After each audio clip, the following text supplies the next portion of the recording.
boy.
We get ready for a massive weekend in the NFL, UFC, AEW, and boxing, plus a massive offseason for the Toronto Blue Jays. It's our mega weekend preview, and it starts right now on Couch Potato Diary.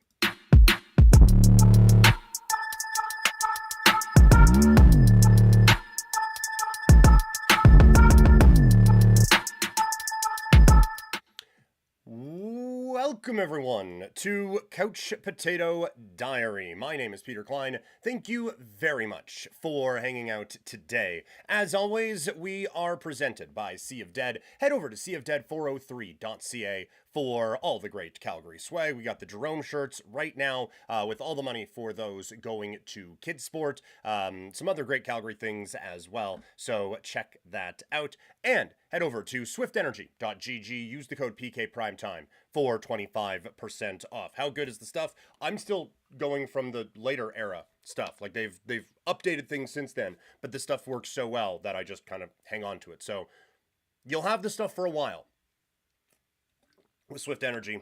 Get that fuel for your next gaming session, or just to hang out with us today, because this is going to be a pretty long one on the show this afternoon or this morning, for those of you who are watching live here in the Mountain Time Zone. Like I said, we have a lot to cover on this show today. We are doing two podcast streams here. We're going to do the Thursday one and the Friday one on this show. So some things may seem a little disjointed as we're going along for those of you who are watching live, but that's just for my purposes. But as you can see on the screen, if you're watching, get those fantasy questions in right meow, and we will get to it here. Oh, I forgot to start the Kick stream. Apologies to those watching on Kick. But yeah, get your fantasy football questions in. We're going to do a fantasy preview of all of the games that are happening this week, including Thursday. Then we're going to do a few other things, and then we're going to get to the Friday one where we break down each game from a betting standpoint, and then the full preview of the full weekend ahead. So lots to cover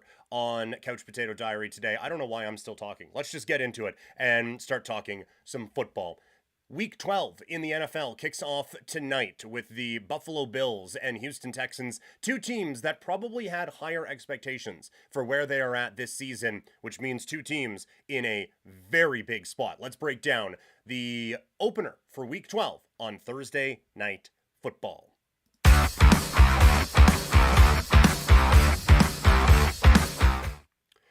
I said it there in the open. I think these are two teams that probably had higher hopes for where they are at right now. The Buffalo Bills are the first wildcard team in the AFC. They are a game and a half back of the New England Patriots for that top spot in the AFC East, and thusly top spot in the AFC behind Denver as well. The Colts up there at 8-2. Obviously, we're having some, games played issues at the moment as everyone kind of cycles through their buys. Meanwhile, the situation a little bit more dire for the Houston Texans as they come into this game at 5-5. They are part of the logjam with the Chiefs and the Ravens, who are one game back of Jacksonville, who picked up a monster win against the LA Chargers on last Sunday. So a big week for both of these clubs kicking off Week 12. As we come into this one, the Bills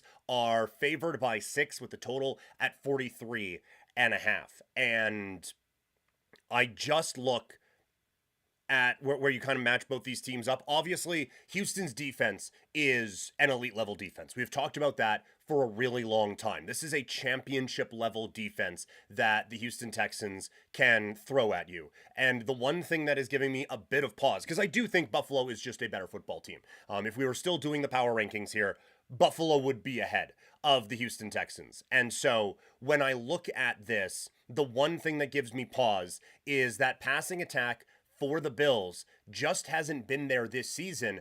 And when you have a defensive unit the way the Texans do, I worry greatly that Buffalo just isn't going to be able to move the ball in the way that they kind of need to in this game on the offensive side. But then you look over at the Texans, Buffalo's defense, maybe not as dominant as we're used to seeing from this Buffalo group. I mean, it's still not a bad defense by any stretch of the imagination, but it's kind of supposed to be the calling card of this group, and they've been got a couple of times this season. They've given up 30 points in each of the last 2 games, after giving up 21 against the Chiefs, also 24 and 23 against the Patriots, and then that wild game against the Ravens to start the year. So not bad, but not great. The issue, though, for the Texans is obviously that offensive line. Now, the offense has been going a little bit better as of late for this Texans group, and the one thing that I think they can really attack here is Buffalo has been very vulnerable against the run so far this season, and I think that is where Woody Marks, who looks pretty solid, Nick Chubb has had his moments this season with the Texans as well. I think Houston's going to be able to run the ball on Buffalo a little bit here. So I think it is a bit of an interesting kind of yin and yang type of a matchup. I don't think Buffalo loses this game. Although, again, like it feels like a must win for the Texans. But I don't see the Bills dropping one in this spot. So if we were just doing the pick'em, I would go Buffalo. But because we go kind of against the spread and all of that here in our pick per game, I'm going to go I'm going to go Houston plus the 6 points. I'm also going to take the under. I think this ends up being a pretty good defensive battle here on a Thursday night. So I'm going under with 43.5, and I'm going the Texans to cover at 6. From a fantasy standpoint, when Buffalo has the ball, I know I just very much gushed about this Texans offense or about this Texans defense. We're not sitting Josh Allen. That would be absolute crazy talk to sit a guy who put on the Superman cape last week and single-handedly won a lot of teams their weeks in fantasy football. So I can't, even though the Texans have given up the fewest points to fantasy quarterbacks this season, I can't do it. I can't can't sit here with my face on this screen and tell you that you should sit Josh Allen this week. Can't do it. Not going to do it.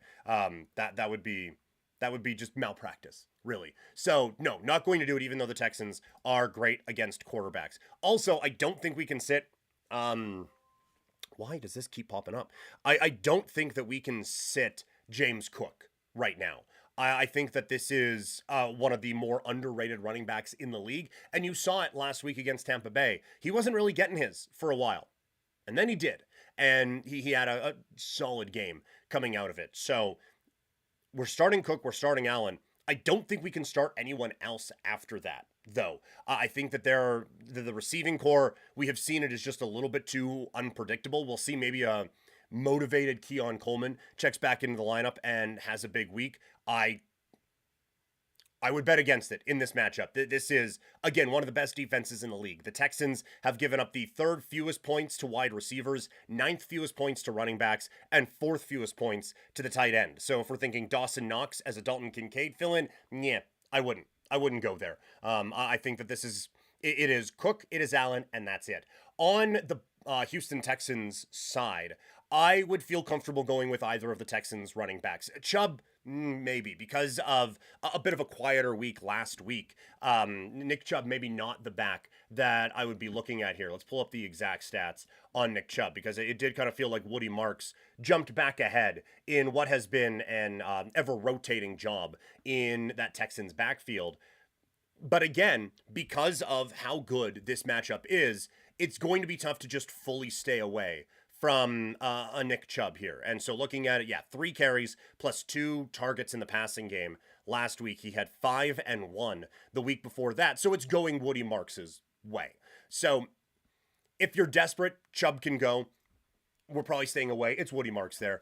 Nico Collins, I think, is a receiver who is good enough that you just kind of have to start him in any matchup, even though Buffalo, it's a neutral matchup against wide receivers, but they've given up the 4th fewest points to quarterbacks and the fewest points to tight ends. So Dalton Schultz, you may want to look for a better option than him this week as well. So not a whole lot of fantasy gold in the hills of Thursday night football. We're it's the studs, and that's really it. And we are really kind of limiting what we view in our studs prediction here, I suppose. So that is, not a lot of fantasy greatness coming out of Thursday night football this week. If you have any questions about the Thursday nighter or anything going on in fantasy, make sure you leave those if you're watching live. throw it in the chat. If you are watching after the fact, leave a comment. And if you are listening in podcast form, make sure you can just hit me up on social media. I'm at Primetime Klein, basically everywhere. All right, we're going to get into more of the fantasy preview now here for the Thursday podcast portion of things today, but I would really like it if you could share this video with some of your friends. We're really trying to grow Couch Potato Diary here, and the more people who know about it, the easier it is for us to grow. So if you could share this with your friends, that would be a really, really big help for us here at Couch Potato Diary. It is now time to get ready for the fantasy slate in week 12. The playoffs rapidly approaching. The trade deadline could be this week for you, could have been last week. Either way, lots to discuss in the fantasy football world. So let's go game by game and break down week 12's slate from a fantasy football perspective.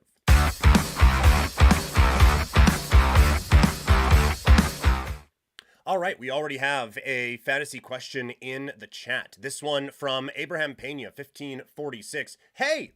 Hi. Trade Hampton for Kittle. I have Cook, Genty, Aaron Jones as running backs, and Goddard as my tight end. I would do this, yes. And honestly, like, if this were a dynasty league, I would have a bit of a meh on it. But even then, if we're going for a championship, I think you just do this one. But yeah, I would I would like this, absolutely. I think Hampton, again, I like Hampton as a running back of the future, but we don't know what the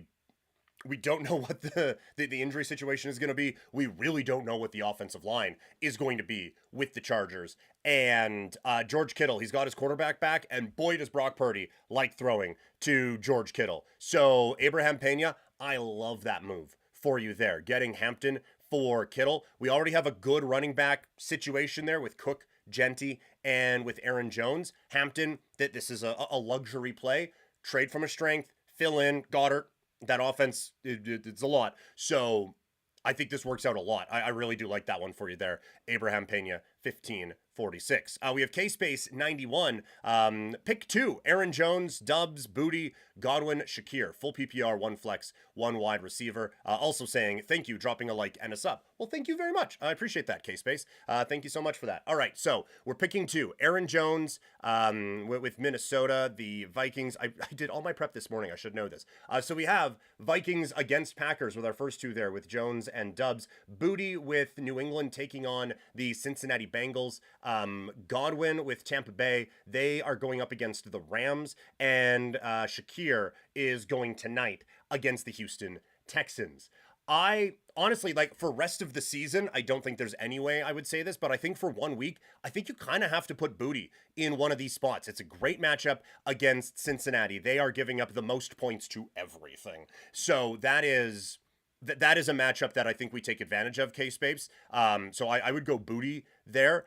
Godwin against the Rams, I have concerns about. The injury situation, I don't have to explain to you. I have him on a couple of teams as well. It has been very frustrating.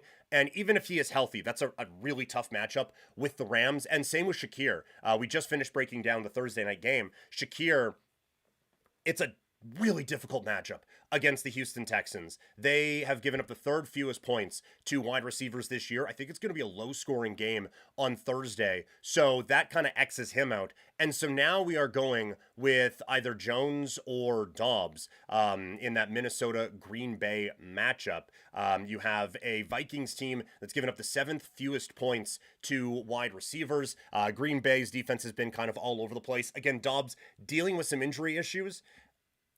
He's in, he's not, he's in, he's not. I would play it safe there. I would go Aaron Jones in this spot against Green Bay. They haven't been an amazing matchup against the run. They haven't been a devastating one either. So I would go Aaron Jones and I would go Booty in that spot. That would be my pick for you to pick. The 1 wide receiver, Booty, and the flex is Aaron Jones. Back with Pena. Thank you. I'm 9-2. My lineup would be Herbert, Cook, Genty, JSN, Nico, Kittle, Waddle at flex, bench is Zay, Charbonnet, Goddard, Purdy, Downs, full PPR league. Anything I can look to improve on? No, look at that team. Are you kidding me? I guess the one thing I would look at is at quarterback. You're welcome, K-Space. The one thing I would look at is quarterback, Herbert. That offensive line is starting to become a problem, like a big time problem. Purdy, I think that the San Francisco offense, now that he's there, we're going to be able to get a little bit more of a roll going. But I do think that there is an opportunity to maybe try to bolster ourselves at the quarterback spot as we head down the stretch here. So that would be my suggestion, is maybe we look at pairing up, say, a Charbonnet and an Aaron Jones, or Downs after a good week for Indianapolis and Jones, and try to strengthen our quarterback position. That would be my pick for you right now, would be to try to improve that. But otherwise, I mean, you're 9-2 for a reason, my guy. Like, it is working for you. It is really, really working for you there. Absolutely. All right, let's get into the previews here. Abraham Pena going to have an eye on this one, as JSN and the Seahawks taking on the Titans of Tennessee. A pretty easy matchup for us to break down. I don't think we're starting any Titans this week. I've talked about my appreciation for Tyjae Spears and the opportunity that is ahead for him. That would not include this week, as the Seahawks are one of the 10 best defenses against the run in fantasy football this season. So for me, this week, Tyjae Spears, Pollard, they're out. Ridley's leg exploded, so he's out. I don't think we're going with any Tennessee Titans in this game. The one thing, Seattle has given up quite a few points to tight ends this season, so I do think that Chikakonkwo could be a pretty good desperation play for you. Say, like we just talked about Thursday night, with Dalton Schultz maybe not being the play for you, maybe we pivot to a Okonkwo. Don't just drop Dalton Schultz, but maybe if we have an extra spot that we can drop someone, we pick up Okonkwo this week and roll him against this Cincinnati matchup. And then on the opposite end, boy, we're starting our Seahawks this week. I think this is a pretty good Sam Darnold spot. A lot of people down on him after the performance against the Rams last week, but I think that he has a pretty good opportunity in this game. I like the running game here for Seattle. Charbonnet wasn't able to get on the field in some moments where he has thrived so far this season, but I think he has an opportunity to have another good week this week against Tennessee. Walker had a big week last week as well. I think he can go. JSN, we're starting every week. Cooper Kupp, I think, has a good one here. And I said before in our waiver wire rebound that you can check out right now on YouTube, where we look at the players who were the most dropped in fantasy just to see if they're available in your league. I think Rashid Shaheed has a very good matchup this week for the Seahawks here as well. Titans just can't defend. They've given up the 8th most points to wide receivers and the 5th most points to running backs. So this is a matchup where our Seahawks are eaten this week. I think they have a very, very good week. And thank you, Abraham Pena. Appreciate the chats and hanging out with us here today. If you have any other questions, throw them in the chat. Up next, New York Giants taking on the Detroit Lions. This is another one. This first part, very easy. We're starting our Lions. I think this is a Jared Goff game. The Giants have given up the 3rd most points to quarterbacks this season. We're liking Jared Goff in this spot here. 3rd most points to running backs. What, were you going to sit Gibbs? No. But I think David Montgomery, coming off of a so-so week last week, has a pretty good one here as well. Jameson Williams has been blowing up. I think he has a big spot here again. Not Amon-Ra St. Brown. Yes, Amon-Ra St. Brown. He goes at wide receiver against the defense that's given up the 6th most points to wideouts this season. On the Giants side, I don't know who we think we would be starting anyway. I guess Slayton. Dart is a no for me this week. Tracy, Singletary, we talked about Singletary in the waiver wire rebound. I think he could have a decent day.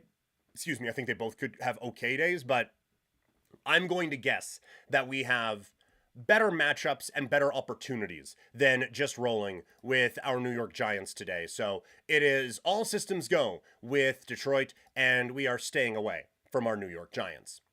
Next up, it is the Jets against the Baltimore Ravens. we got a lot of bad matchups in the NFL this week. Baltimore comes into this one with a defense that has been struggling with injuries as of forever. I know that we're not trusting a lot of Jets, but I think if you have some, I think you can kind of roll with it.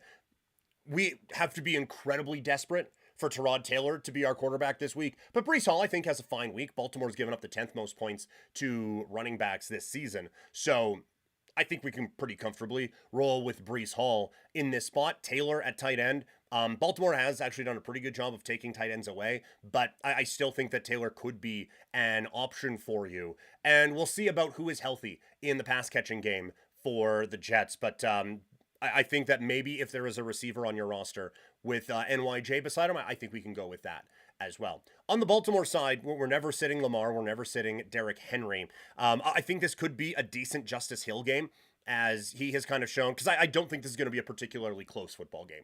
So I think Justin Hill, some garbage time stuff, some good catches out of the backfield could start to accumulate a couple of pretty good performances here. But yeah, we're starting our Ravens, right? Like it's Andrews, it's Flowers, it's those guys. Like we're rolling with our dudes here this week on the Baltimore side. So starting off pretty easy. Another pretty easy one to break down. This one gets a little bit more fun. Pittsburgh taking on the Chicago Bears. On the Pittsburgh side, it was a disappointing performance last week after a pretty dominant one against the Indianapolis Colts. Chicago comes into this one having allowed the 4th most points to quarterbacks. I would certainly, given the quarterback situation in Pittsburgh, probably stay away from that particular thing this week. I know it seems a little bit, maybe, but not so much. This Pittsburgh team's been tough because they're winning football games, but they aren't, like, from a fantasy standpoint, it's nothing that I'm overly convinced about or anything like that. So Warren, I guess we talked about Kenneth Gainwell this week. Chicago's run defense has been all right. Metcalf, it's been very disappointing this season. This seems like a good matchup for him. So if you're not starting Metcalf this week, maybe you're not starting him the rest of the season. That might be the one to go, because Pittsburgh, just not a whole lot of fantasy goodness on that side right now. On the Chicago side, we had talked before about Caleb Williams and where he kind of fits in the fantasy landscape here. Pittsburgh has given up the 8th most points to quarterbacks this season. So I think, given your situation, Caleb Williams could be a start at quarterback here for the Bears this week. Pittsburgh's run defense has been pretty solid, but Swift and co have been all right.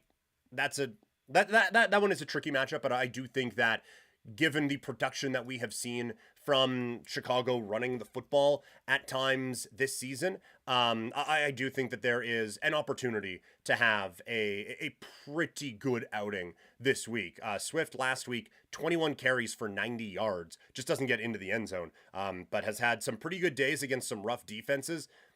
Again, Pittsburgh's is a pretty solid one, but I think DeAndre Swift is someone that we are trusting in fantasy here this week. At wide receiver, Rome Odunze, love the kid. Maybe not the biggest performance, but I think, pretty good. 3rd most points allowed to wide receivers. I think he has a good day here.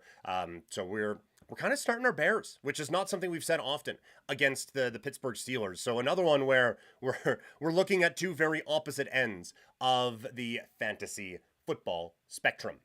New England taking on the Cincinnati Bengals. We just talked about it here with Booty in the question that we had from K-Space about the issues that the Bengals have covering anybody.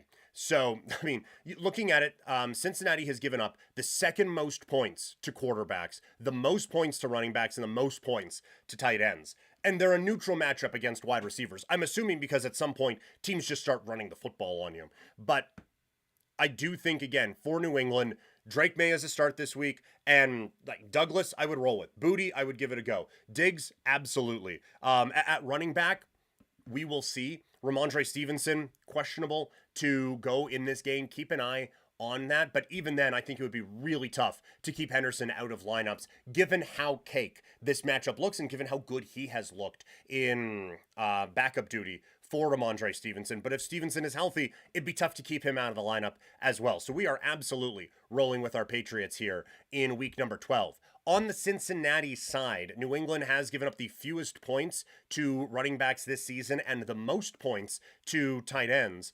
I still think we go Chase Brown in this spot. I just think this is going to be a bit of a crazy game. Again, Patriots' run defense is pretty good. But let's see. How has Chase Brown been doing the last little bit here? Chase Brown, yeah, obviously, like, he's been doing well. We got double-digit fantasy points in 4 straight weeks. There was a bye in there, and it's against some tough defenses, right? We just talked about how good Pittsburgh is against the run, while it's 2 good performances from Brown against Pittsburgh in that time, and then one against Chicago and the Jets. So it hasn't exactly been the cakiest of matchups, and he's still been able to go out and get the job done. I think that happens this week as well. I would go Chase Brown in your lineups.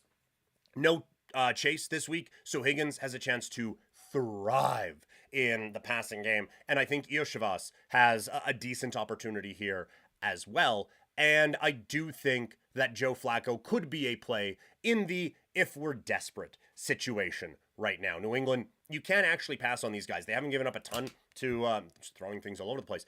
They haven't given up a ton to fantasy quarterbacks this season, but I do think there's an opportunity to take advantage of this in the passing department. And Flacco's had a few good weeks, so a bit of a desperation play. But Joe Flacco is certainly someone that we can trust in this spot. If you want this fantasy goodness or any of the sports coverage we do on Couch Potato Diary with you wherever you go, check it out in podcast form over on Spotify, on Apple Podcasts, or wherever you get your pods. Just search Couch Potato Diary. And if you're already listening, leave us a review. All right, let's keep the fantasy football breakdown going with one that's a bit of a tricky one to break down, featuring 2 of the best in the AFC.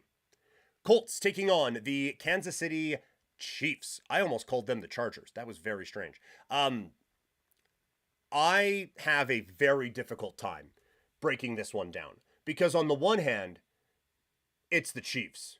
But on the other hand, it's the Chiefs. They haven't done that great this year. Patrick Mahomes has looked like Superman, but he's also missing a few things now.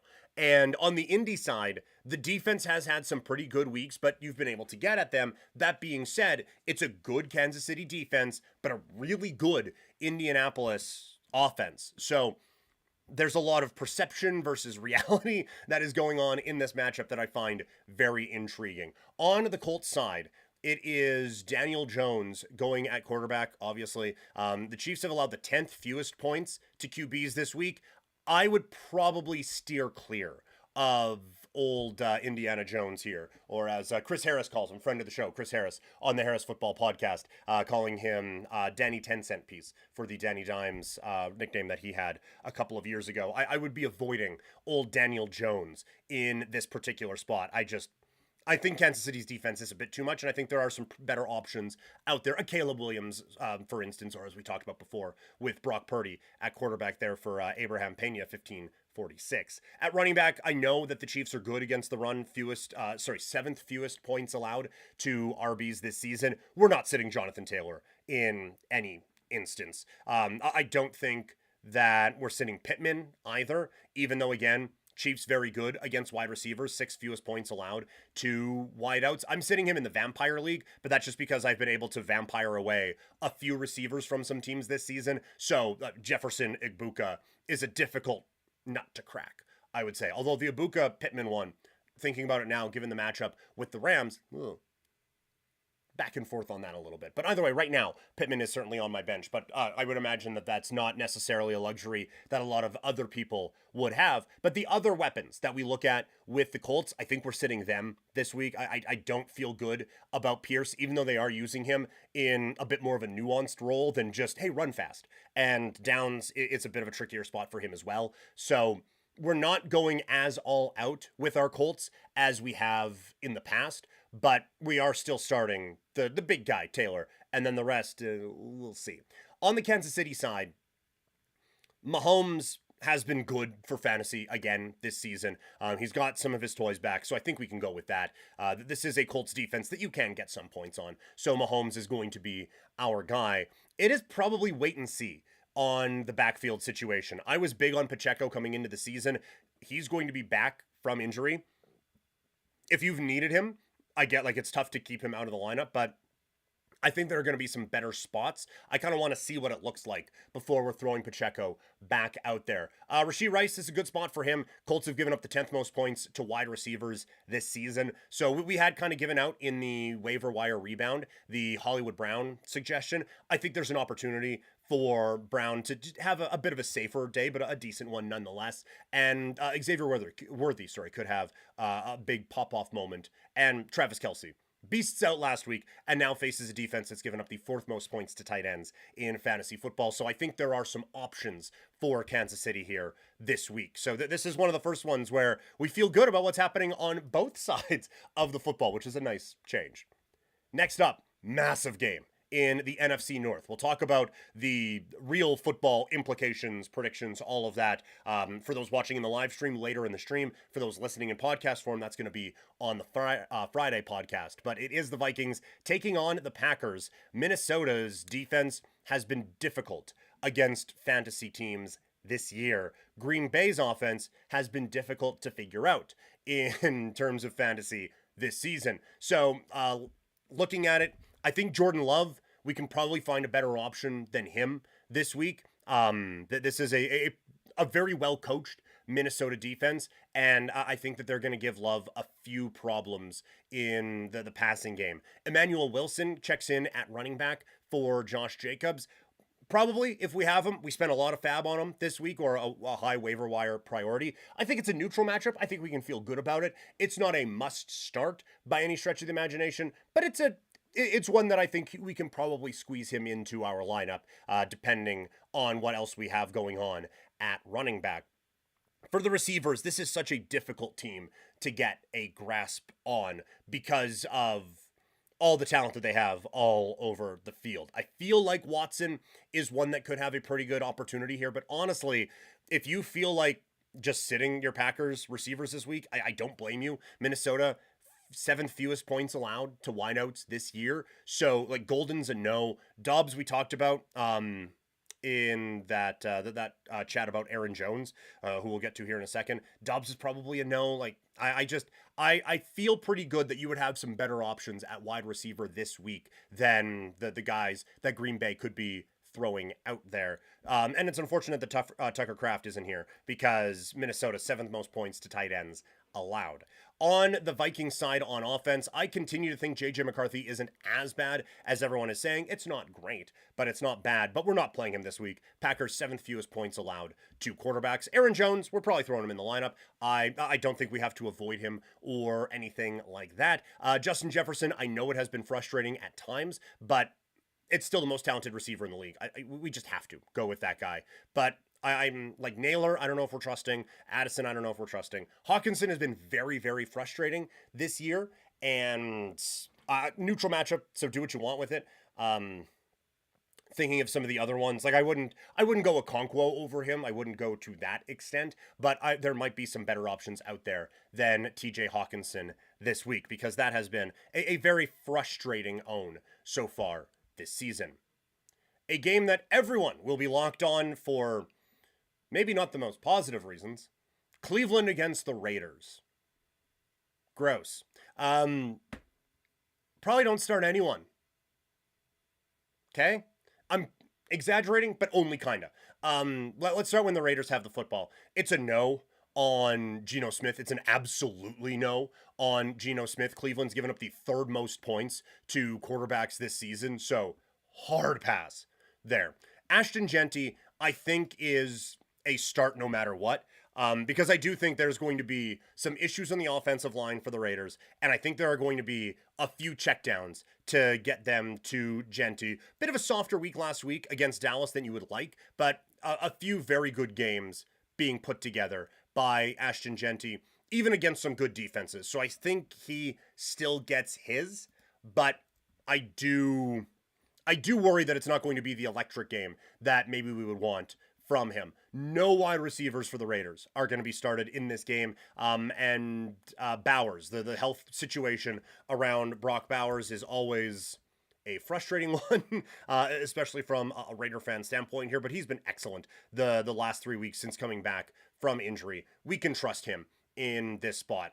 against Cleveland, even though it's a good Cleveland defense. There's no way you have a better tight end option than him on your roster. On the Cleveland side, it is going to be hard to trust with Shedeur Sanders in this game as the quarterback. We are obviously not starting him this week. And I don't know, like even Judkins, with the Raiders being able to gear up to stop the run, I don't know how much Judkins is going to be able to do against not a great Raiders defense. It's not terrible, but even this Raiders defense can figure out that kid back there is not going to beat you with his arm. So let's just try to stop Judkins in the run and try to bottle that up. This one, like there are two players from this entire game that I feel good about trusting in fantasy football this week. Jacksonville takes on Arizona. Let's start with the Jags. Trevor Lawrence, definitely not the savior we all thought he was going to be, and probably a no-go this week. This Arizona defense has been sneaky good, 8th fewest points against quarterbacks this year. So Trevor Lawrence is a stay away. I'm not loving that. I'm not loving this matchup for him right now. I would avoid Trevor Lawrence. At running back, Etienne and co have been doing a pretty good job. I feel like Tootin has been putting up some relatively okay numbers as well, although last week that was just an absolute stone cold blowout. So of course he's going to get in. So, okay, maybe I'm overvaluing it a little bit. Although after the bye, like only 4 carries in a close-ish game with the Houston Texans. But, I mean, it was a close game against the Raiders. He had 10 opportunities with one target, 9 carries. And then 15 carries against the Chargers. I think that's probably a little high to assume, but it does seem coming out of the bye, they want to include him more in the offense. He got the limited tag at practice on Wednesday, so we will see what comes of that. But Wednesday is kind of the no one practices day. Deep leagues, I think you can give it a shot with Tootin because it feels like they're trying to implement him a little bit more. And Arizona has allowed the 9th most points to running backs, but Etienne, obviously, we are starting. At wide receiver, like Jacoby Myers, I'm not as high on Jacoby Myers as everyone else is. This is a Arizona defense that's allowed the 10th fewest points to wideouts per game this year. Myers, you're still probably putting him in, but there might be some other options out there. We talked about Parker Washington earlier this week. Again, if you have him, it's probably a deeper league and you don't have a lot else to go with, so it's not devastating if he's in your lineup, but I don't think this is going to be a league winner by any stretch of the imagination either. On the Arizona side, injuries are constantly changing how things are happening over there. Jacoby Myers, Jacoby Brissett, I think is someone you can start.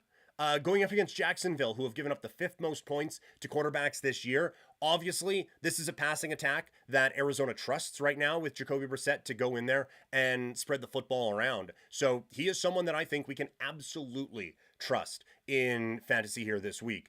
There's confusion always in the backfield for Arizona. You are facing a Jacksonville defense that's given up the 4th fewest points to running backs. Bam Knight, though, I still think because of the volume that he could get, especially around the goal line, I think Bam Knight can be a flex option for teams this week. And then Wilson with no Marvin Harrison Jr., I think Wilson has a pretty good day. That would be someone who I would be looking at starting 100% there. And even Dortch might get a couple of opportunities against a Jacksonville team that's been kind of neutral against wide receivers. So those are a couple of options that I think we can kind of roll with here in the wide receiving room for the Jacksonville Jaguars and for the Arizona Cardinals. A sneaky fun matchup on Sunday. Atlanta taking on New Orleans, and I hope you don't have to trust many players in this game. Let's start with Atlanta. Kirk Cousins is going to get the call at quarterback. Don't do it. I know you think you might need to. You don't need to. There has to be a better option than Kirk Cousins. If you are starting in an NFC South only league, I think there might be better options than Kirk Cousins. Just don't do it. Just don't do it. Don't. Like, you might, but don't. At running back, I know there's some people worried about Bijan Robinson. Dude's a stud. We're going with that. Algier, deeper leagues, like he is always going to get his in this Atlanta offense. So deeper leagues, that there is an opportunity for him in what I think is going to be a game where they're going to try to kind of put this one away. It's actually been a bit more limited, Algier, than I'm expecting. Just looking at it here, like 11 carries in the loss against the Colts back in week 10, but only 5 opportunities against Carolina. Now, at the goal line, so that helps. And that has kind of been where a lot of the big scoring has been done for Algier. But I guess I've kind of haven't looked at Algier stuff in a while. I've been holding on to those first impressions where he was a bigger part of the offense, but he is still going to be a part of things in Atlanta, but maybe it is more a handcuff than a week-to-week option in that backfield. No Drake London because of the injury, so I think Mooney can have a decent day in the passing attack, and maybe with no London comes a Kyle Pitts opportunity at the tight end spot. So that would be potentially something that we could look at from a fantasy standpoint there, because I think Kyle Pitts, again, has an opportunity to kind of shine here on Sunday afternoon in a matchup with the Saints of New Orleans. On the New Orleans side, Kamara, Olave, maybe Johnson, but even then, Juwan Johnson, this is an Atlanta defense that's given up the third fewest points to tight ends this season. I don't think we're trusting a whole lot on the New Orleans side. So hopefully you just don't have to, because that's not a fun way to spend your Sundays. The marquee matchup on Sunday afternoon is with the Eagles taking on the Dallas Cowboys. This is, it was a great fantasy matchup early in the season, and I think it will be again in this one. Maybe not to that extent, with Carter probably not spitting on anyone, and I think going to be a little motivated. So on the Philadelphia side, it has not been an enjoyable own for Jalen Hurts this year, but we're going with them this week. The Cowboys have given up the most points to quarterbacks, the most points to wide receivers, and the 7th most points to running backs this season. So Jalen Hurts, we're rocking and rolling. Saquon, obviously. And the pass catching options there for the Eagles with Brown, with Smith, Goddard as well. We're starting our Eagles in this matchup, and we are going to feast like we've never feasted before. And because I think it's going to be a bit of a wild matchup, I think Dak can get his still against an Eagles defense that we have some respect for. Dak Prescott has shown that he can be a week in, week out starter. Williams had a big game against the Eagles back when the season started in week 1. I'm not anticipating that kind of a big matchup, but again, I think a lot of points are going to be scored in this game, and so I think Williams has an opportunity to really shine through in this game. So I like him, and we're liking our pass catching options. I was wrong on Pickens. CeeDee Lamb is excellent. We're going with those guys. The one that gives you a bit of pause is at tight end. The Eagles have given up the 2nd fewest points to tight ends this season, so that might be an area to maybe look at, but I can't imagine that that there are a ton better options out there anyway. So, yeah, this is going to be a good one for the folks in fantasy football when we get to Sunday afternoon. It is now time for the primetime breakdowns, which is a good time to remind you that you can find me on social media. I am at Primetime Klein on Instagram, X, TikTok, Threads, Blue Sky. Get updates on everything from Couch Potato Diary and some content here from the show. Our first primetime game is the Sunday Nighter. It is the Tampa Bay Buccaneers taking on the Rams of Los Angeles on Sunday Night Football. When the Bucs have the ball, Baker Mayfield has been an MVP candidate this season and probably pretty good for your fantasy lineups, but this Rams defense is for real. The Rams have given up the 6th fewest points to quarterbacks this year and the 3rd fewest points to running backs. So honestly, there might be better options for you than Baker Mayfield this week against this very, very good Rams defense. And kind of same thing goes in the running back room. We talked about Sean Tucker and the opportunities that he has been getting. Rashawn White is a no for me, like just a straight stone cold no, because he's losing some opportunities to Tucker. Tucker's been getting them, but again, it's a really difficult matchup here against the against these Rams. So honestly, I'm probably just out on the running back room for this Buccaneers team this season. Not this season, sorry, for the rest of this game, though. Let's go to Igbuka here, who has been dealing with a bit of an illness this week. There's actually been a few of them who are having a bit of a bit of a tough go illness-wise. Godwin ramping up. Anyway, if Igbuka's healthy, we're starting him, but that probably is the only wide receiver that we're trusting for Tampa Bay this week. And then at tight end, Otton it's not the toughest of matchups. Again, given that there may be some limited options, I think Otten could have a decent day here for the Bucks, who I anticipate will have to throw a little bit because they are down. On the Rams side, Tampa Bay has actually given up the 7th most points to quarterbacks this season, so I think Matthew Stafford is a pretty good play in this spot. Obviously, Kyron Williams is a go, and Tampa Bay's given up a few points to running backs, so I think Blake Corum has an opportunity to be kind of a sneaky deeper league start for some teams here this week with a good matchup against Tampa Bay. In that receiving room, we're starting our guys. Devontae Adams only gets 1 catch last week. It was a touchdown, though, so it helps things out. And again, it's a good matchup here, so if you have a Rams receiver, we're probably throwing them into our lineup. Some injury issues maybe for Higbee coming out of that game with the Seahawks. Sorry, last week for the Rams. Let's just see here what the update was there. Oh, he's just been injured. Yeah, so that's out. Obviously, he gets thrown on the IR. I missed that one. Sorry. That came down later yesterday. So apologies on that. So yeah, we're probably not going with our tight ends this week for the Rams. Feel pretty all right about saying that one, but still a very good football matchup on Sunday night, and an interesting one for fantasy. We go to Monday Night Football. It is Carolina taking on the San Francisco 49ers. Just looking at the two teams, you think, okay, this is like what we started talking about. Lots on one, very few on the other. And that's kind of right, but not in the way people think. I think you can take advantage of this matchup here for Carolina. I think Bryce Young, we talked about him in multiple waiver wire segments here this week. I think he's a go. I think you can trust that he's going to have a good game against this San Francisco defense that's been beat up a little bit. The 49ers giving up the 10th most points to quarterbacks, the 7th most points to wide receiver, and the 8th most points to tight ends. So McMillan was always going to be a start. But Bryce Young, yeah, I feel good about Bryce Young in this matchup here against San Francisco, to the point where I think it is kind of neck and neck with him and Baker Mayfield, who is a much better quarterback, but in a significantly more difficult matchup against the LA Rams. At running back, we're starting. Yeah, I didn't think I'd ever say this. We're starting our Panthers this week. But running back, Dowdle, Hubbard, at wide receiver, McMillan. I even think Xavier Legette, if you need a big home run swing on a Monday night, can be a pretty good big home run swing for you. And Jatavion Sanders, who we've talked about, can be a bit of a desperation fill-in for you. If, say, you lost Higbee, I think that could be a decent one. I would say either him or Okonkwo could be some pretty good fill-ins for you if you lost out on Tyler Higbee. On the San Francisco side, Carolina's defense has actually been all right. 9th fewest points to quarterbacks this season. 4th fewest to wide receivers.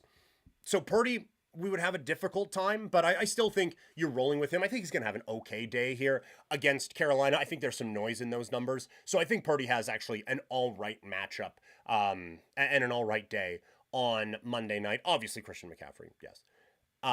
Ricky Pearsall, I know maybe not the week that he wanted last week, but I still, against this Carolina defense that's good against wide receivers, just a hunch, I feel like Pearsall has an opportunity to have a decent day here. And Kittle with Purdy, that is a match made in heaven always. So that's a matchup that we're taking advantage of each and every week. So there you go, breaking down every game from the Week 12 slate in fantasy football. If you're watching in the live chat, not going to be done. I mean, we are done talking fantasy football, but not done talking football. And if you have any questions at all, throw them into the chat at any time. I will wrap up whatever I'm talking about, and we will get right into your questions. So that's kind of how we do things. I know I have a plan for what I want to do, but I always hope that the questions just completely derail all of that, and we just have to keep bouncing around to those for the entirety of the stream. So whatever you want to talk about, even if it's not what I'm talking about in that moment, just throw it in, whatever's on your mind sporting-wise, and we can chat about it at the next available opening.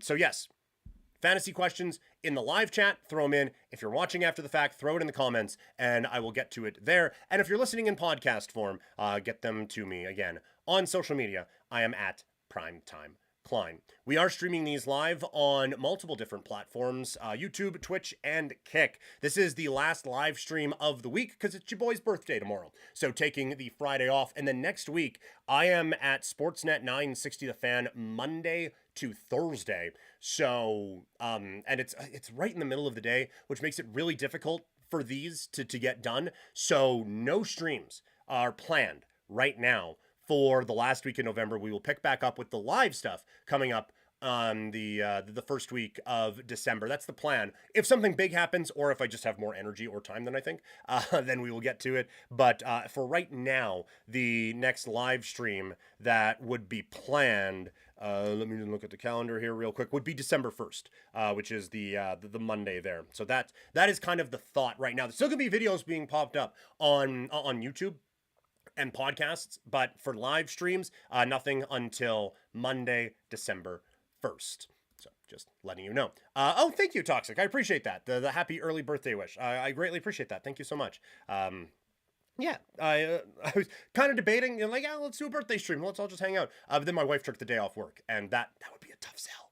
So, love hanging out with all you guys, and so I really appreciate that, Toxic. And for a birthday present, just let me win on Sunday and Monday in fantasy football. That's all. That's all you need to do. I don't ask for much in this life. All right, let's shift gears now and go into the world of Major League Baseball.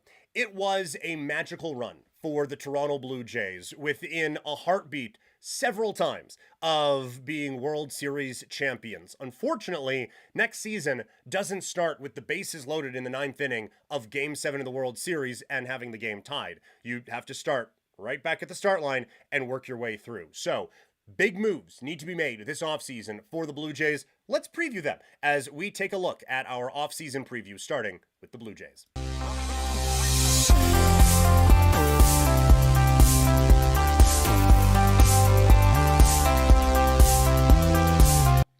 All right.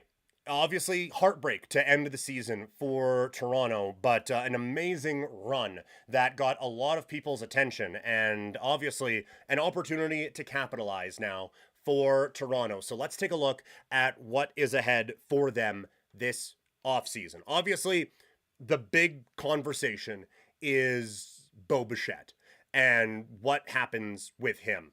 I still, gut tells me that Bo is more than likely coming back to the Toronto Blue Jays. Apparently my dog agrees. I don't know if y'all can hear that. We good? Take that as a yes. Anyway, Bo Bichette. I still think the most likely outcome is he comes back to Toronto. I just feel like that connection with that team, with Vladdy, and seeing how that city just rallied around him, rallied around the whole team. I don't know how Bo doesn't stick around. Now, money talks, right? And there are going to be some big offers going out to him. But I still think that the more likely outcome is that Bo sticks around in Toronto. And with that, I know the Blue Jays are linked to Kyle Tucker, and I understand they are owned by the biggest telecom company in Canada, and one that just got mucho dinero from the playoff run, not just for the ticket sales and all the jerseys and everything like that, but I would imagine that TV revenue kind of helped out as well. So not that I don't think they really draw one from the other or anything like that, but I don't really know. So we will see. But either way, there will be some motivations to keep this team good. Even with that, I don't think that there is a world where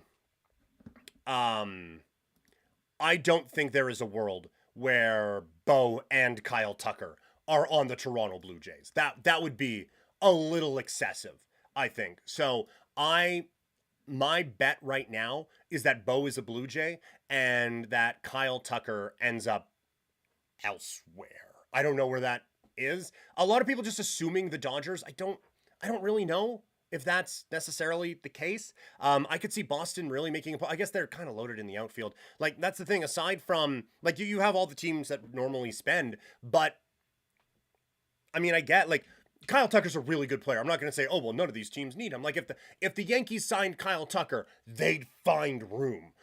Same thing with the Dodgers, right? Like, I love Teoscar Hernandez, but I think they would gleefully just find other work for him to do if they picked up Kyle Tucker. So I don't know about that. But I do think that maybe the market may not be as intense on Tucker as you would necessarily assume. This is a really good question in the chat. It is from Toxic. Would you rather have Bo or Kyle Tucker if you had to pick one? Obviously, Hart says Bo. We have watched this guy develop. He has been a part of our lives for the last few seasons. And if he is healthy the whole way, I do wonder if the results of the World Series are different, even though he hits a home run in Game 7 of the World Series. So the heart tells you that having Bo is better for Toronto. The brain, though, when you look at it, because like you already saw what this lineup looks like without him. With Ernie Clement playing at second, with Jimenez going over to short, Barger every day at third base. Like, you can actually piece the lineup together pretty easily with Bo not in there and have it look okay. And you add Kyle Tucker to that. And so the top of your lineup is now Springer, Tucker, Vlad, Santander, Kirk, Varsho. That's coming together very nicely. And you really do kind of solidify another outfield spot there for Toronto. And again, we are talking about one of the 10, 15 best players in baseball. And as much as I like Bo, he's not that.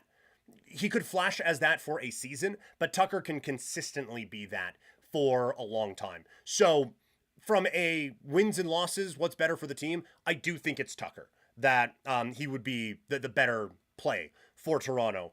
But for all the intangibles and the heart wants what it wants, it would be Bo Bichette. So a bit of an emotional hedge on that one. But my offseason plan starts with Bo Bichette sticking around, playing at shortstop.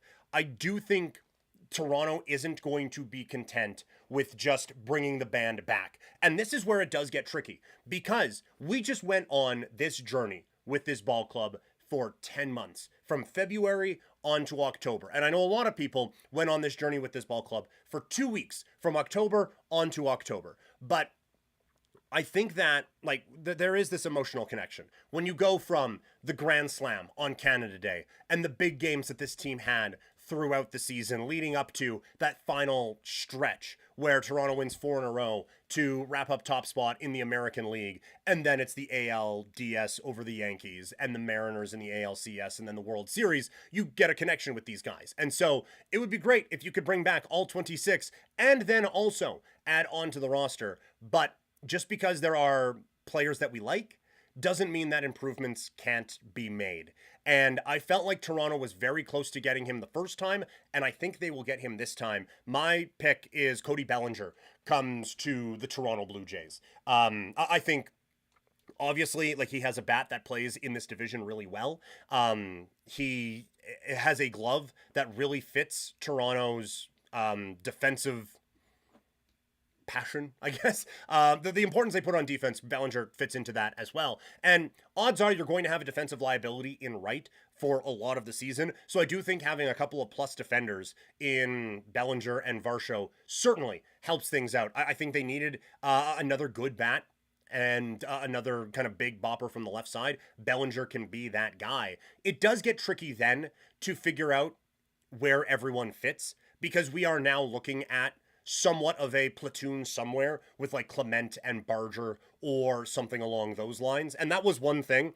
I know that we probably have seen the worst season of the Anthony Santander contract, but it is really easy to put this lineup together without him.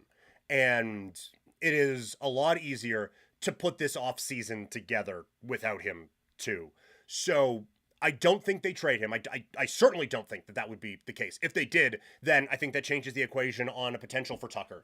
I think you could make a couple of big moves then if you get that kind of big contract out of there. But I do think that there are going to be some players who earned a little bit more of a look during that playoff run, not really getting it because of some big acquisitions that this Blue Jays team makes, albeit in the name of getting this ball club better. The last one here, I know people have the Blue Jays kind of linked to Cease, but because I needed to predict a trade, I'm going back with the Twins and the Ryan talks that had popped up for a while in the trade period there for the Blue Jays. It sounded like the Jays were close on bringing in Joe Ryan. Sorry, I just said Ryan before. I know they were close on bringing in Joe Ryan. I think the Twins are probably going to be in a bit more of a teardown mode again. And so I think there is an opportunity for Toronto to go out and make a big splash with a Joe Ryan coming in and really solidifying this as one of the top rotations in the sport. And then to solidify the bullpen, my pick is Pete Fairbanks, the reliever coming out of the Tampa Bay Rays. I think, again, that kind of locks in.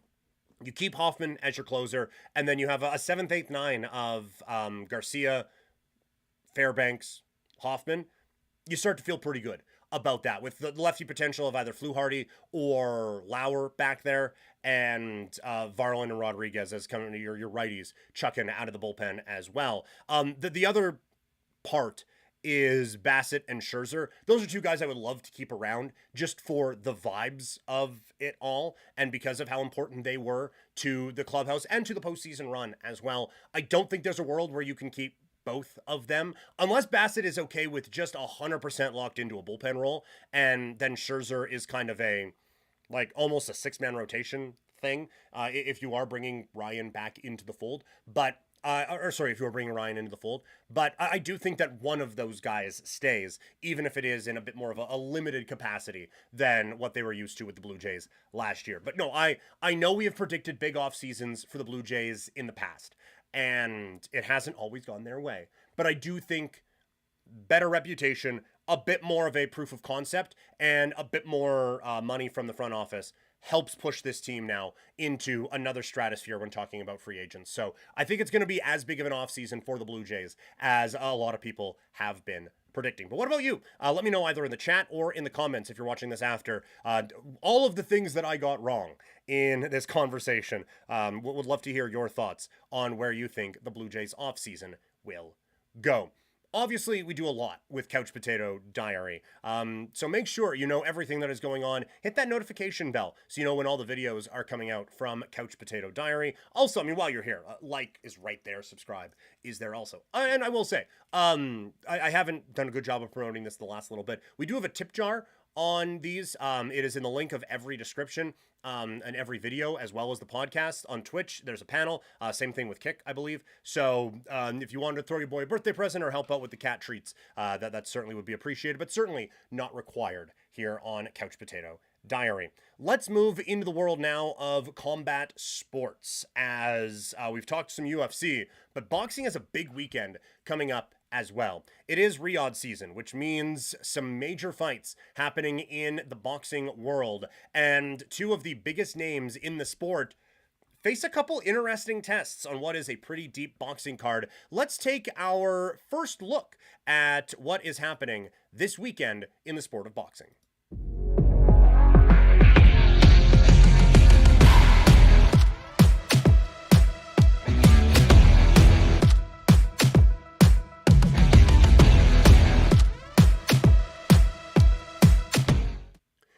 Saudi Arabia plays host to a couple of big fights in the boxing world, and while there are certainly some moral, ethical dilemmas with a lot of those conversations, there is no doubt that big fights get delivered on these weekends, and we have another couple here in the boxing world. So let's take a first look at a couple of the big fights happening for Riyadh season here this weekend. For those on the stream, full preview of the card comes up a little bit later on. For those who are listening or watching after the fact, we are going to have the full preview coming out on Friday. So let's dive into it. In the main event, it is David Benavidez, who once again, excellent fighter, really, really good fighter, and is certainly, I think, deserving of being in a main event spot. But I don't think Anthony Yarde is necessarily the big name that Benavidez had in mind when, he claimed the WBC Light Heavyweight Championship. This is... It's frustrating because it does feel like he keeps getting passed over for some of these big opportunities. When you're talking about like coming out of that fight where he wins the belt, it's either an opportunity at Canelo or maybe the winner of Beterbiev against Bivol, and that's hitting microphones now all over the place. Sorry about that. I'm just amped up for this. I really am though. But he keeps getting passed up for some really good opportunities, and so credit to him because Anthony Yarde is not a a household name or anything like that. Good fighter, though. This is good for him for keeping this up. But I have kept saying that, all right, a win here for Benavidez means big names to come. And win here for Benavidez means big names to come. I would imagine being one of the headliners on a card like this means that financially David Benavidez is going to be okay. But in terms of what he is looking to accomplish in this sport reputationally and trying to get those big fights and proving that he deserves to be on that stage, it does seem like those opportunities are kind of slipping away a little bit through no fault of his own. On the other side, Anthony Yarde, 4 fights in a row that he has won since a loss against Artur Beterbiev. There's also, there's a couple, it does seem like he is one where there's a ceiling. And once he kind of tries to venture beyond that and poke his head up into the elite realm, it does seem like he gets whack-a-moled back down. So while I do respect the talents of this particular fighter, I do not see anything from watching. I do not see anything from the resume, and I do not see anything from the resume of the others that he has fought that leads me to believe that this will be anything other than a Benavidez win. But I do still think like this is that opportunity to kind of have that big breakthrough moment. And who knows if Benavidez is looking past things or anything like that. But I do think a lot of the story of this fight is focused on Benavidez. And again, we will break this fight down a little bit more in depth coming up in the Friday podcast portion of everything here with Couch Potato Diary. As always, we are presented by Sea of Dead. Head over to seaofdead403.ca. Pretty good history of boxing here in Calgary, so you can celebrate it with some cool Calgary swag over at seaofdead403.ca. Co-main event, it is Devin Haney back in the squared circle, going up against Brian Norman Jr. for Norman's WBO welterweight championship. This is, like, Brian Norman Jr. is not a big name. This could be the one that gets him there. 28-0, coming off of the biggest win of his career, a knockout win over Jin Sasaki, going up against Devin Haney, who I have a difficult time figuring out where he is at. Everything that went on with that Ryan Garcia fight, and how it certainly didn't go Haney's way, but then Garcia tests positive for everything. And it ends up as no contest, no decision, whatever you want to call it. And it bounces back with a win. But for some reason, there's just something off with Haney now. And maybe that's a me thing, but he is going in there. I think if you were to just ask people, hey, biggest name in this fight, it's obviously Haney, right? Like, he is the more household name.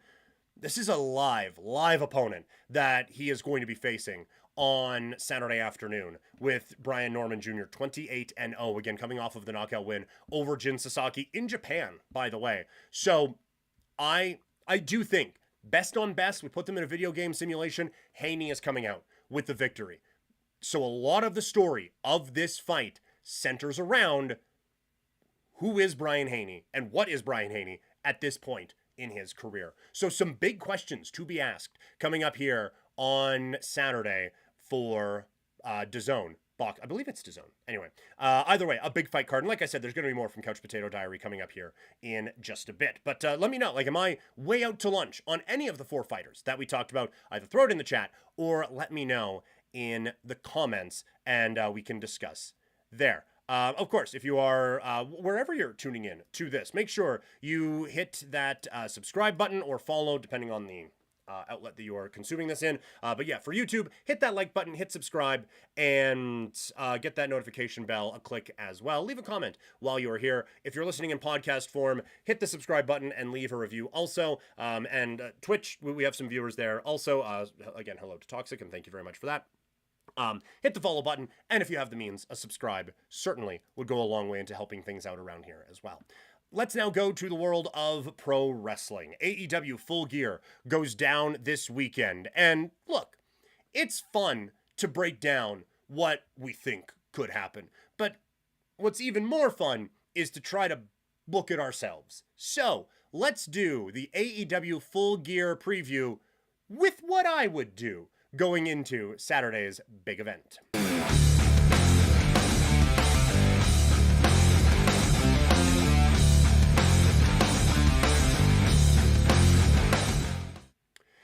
It is another AEW pay-per-view. Full Gear going down this weekend, and there will be a breakdown of what I think will happen. But today, we're going to look at what I would do for this show. Like I said in our look ahead, maybe not the most buzzy of AEW shows, but I still think it's going to be a pretty good one here. So let's break it down. Not going to do what I would do in the pre-show stuff. I'm good. But for the main card, let's start with the AEW Women's World Championship. Chris Statlander taking on Mercedes Moné. I am growing tired of the Mercedes Moné gimmick. I said to you guys that I wished that she would have lost the ROH TV title match on Dynamite Collision, whatever, on Wednesday. I feel like there needs to be a bit of an advancement in this. And so if it were me, Statlander does get a victory here. I think her title reign is kind of just starting. And when we're looking at building up stars in this division, Statlander can be one of them and does feel like she is at a certain level, but a win over Mercedes Moné helps that out, and a loss, I think, really hinders it. The one reason why I have a bit of pause on it, and maybe this is more what I think they will do, is that they just beat Mercedes for the championship at All Out. And so you do have a concern of having this performer that has a lot of equity and really abusing that equity by having her lose in all of these big spots so that when she eventually loses the TBS championship, it becomes maybe not as important of a win as we thought it should be. So I do have some worries about that. But I feel like, to me, the project is Statlander, and she should get the victory here.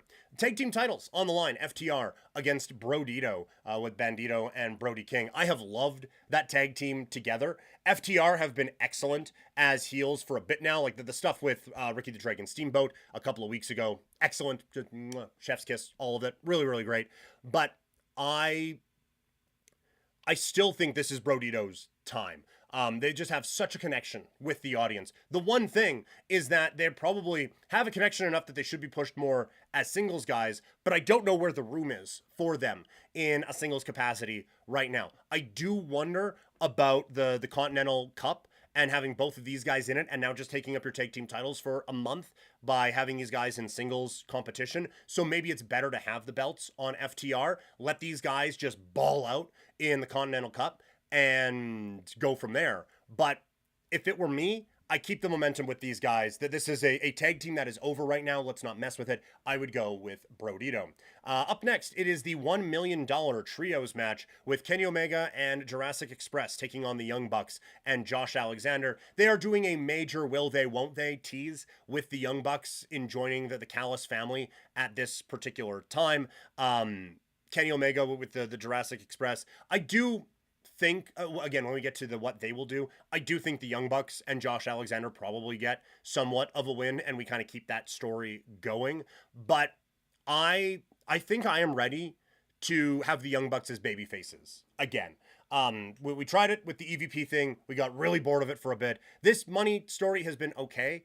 I kind of wish it would go away, but it's been all right.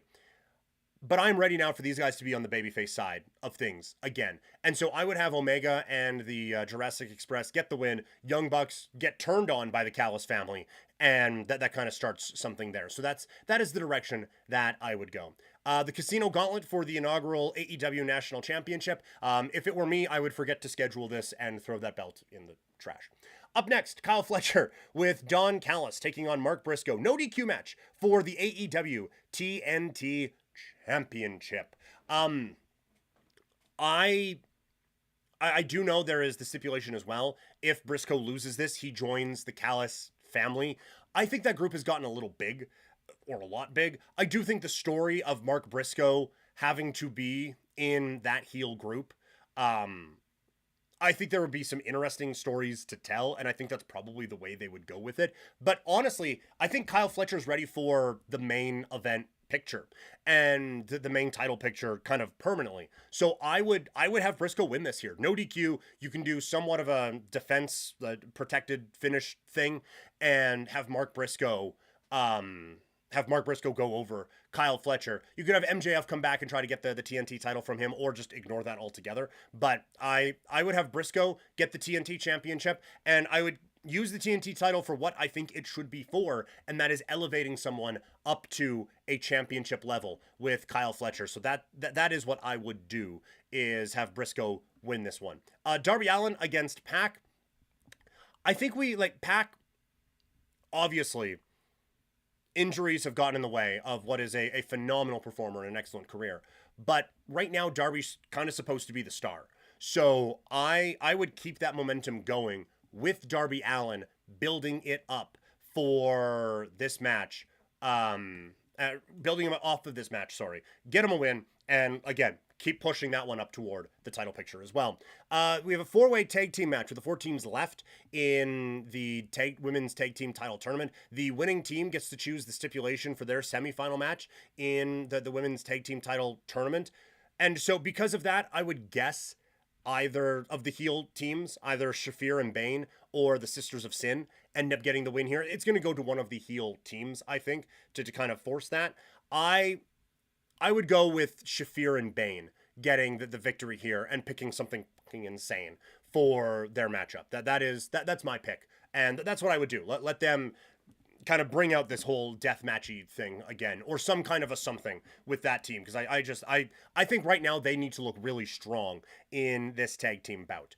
Up next, Jon Moxley against Kyle O'Reilly, no holds barred match. I know you kind of keep the story going with Jon Moxley tapping out to Kyle O'Reilly if that happens again. I don't know if I see them doing that a third time with Moxley and O'Reilly. I feel like if you were just going to have Moxley lose again, then there's no point for this. So I think Moxley probably gets something here, but gets too much help, and that ends up with a bit more of that fracture in the Death Riders that we have been waiting for. And then the AEW World Championship. It is Hangman Adam Page against Samoa Joe in a steel cage for the World Championship. I am sure this match is going to be excellent. I am sure this match is going to be violent, but I am also sure that Hangman Page should be the one winning this. Joe cut an amazing promo on Dynamite on Wednesday, but this is Hangman's time. This is Hangman's feud, and it's Hangman's match. He's been pretty good in these wild steel cage matches, so I would anticipate a Hangman Adam Page victory to close things out at Full Gear. So that's what I would do. What would you do? Let me know either in the chat or in the comments below, and we can have a good old wrestling talk. Also, we are an hour and a half into the stream and getting to the wrestling now. If you want just the wrestling, there's a podcast for that. It is called Living Room Lariat from Couch Potato Diary. It is available wherever you get your podcasts, so check it out on Spotify or on Apple. Yeah, just try again. I know I've been bad about getting the bonus stuff over there, but we are going to put some bonus content on that particular podcast. And honestly, this what I would do is going to be part of the bonus. This one's not going to show up on the Couch Potato Diary podcast. This is only going to be on Living Room Lariat. So some stuff like this, a little bit of an extra deeper dive, is going to end up in the Couch or in the Living Room Lariat podcast each week. That is the plan for that right now. So check it out wherever you get your pods. That's going to do it for the Thursday podcast. For those watching on the stream, stick around. We're going to get to the Friday one here in just a second as our marathon continues. But for those listening here on Thursday, thank you so much for tuning in. Again, leave a review and hit that subscribe button. Regular podcast, again on Friday, we're going to have more weekend previewing to come, and then the podcast stay as normal, Monday through Friday. It's just no live streams until December 1st again. So follow me on social media. I am at Primetime Klein, and again, for those who are in the podcast, I will talk to all of you later.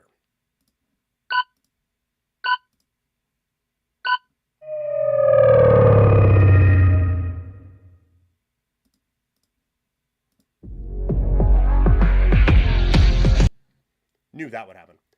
We continue with the Friday podcast of Couch Potato Diary. Again, check out seaofdead403.ca for all the great Calgary swag. We got the Jerome shirts right now, all of the proceeds going to Kids Sport, and head over to swiftenergy.gg. We're an hour and a half, hour 40 into the stream, and I'm still going strong. Thank you to Swift Energy. Use again that code PK Primetime for the 25% off. On this podcast and in this part of the stream, we did the fantasy preview on the Thursday part. This part is going to be breaking down each game just from a picks standpoint, looking at who we think is going to win, who has the edge coming up on Sunday. We're going to break down the big fights from boxing, the big fights from the UFC, and give the full gear preview for that one. And then for Living Room Lariat, going to look at, we all know, or we think we know, who John Cena's opponent is going to be. But I pick a couple that I think would be maybe a little bit more fun that we could do for John Cena's last match this time next month. So thank you guys so much for hanging out in the stream. Let's get back into the football talk.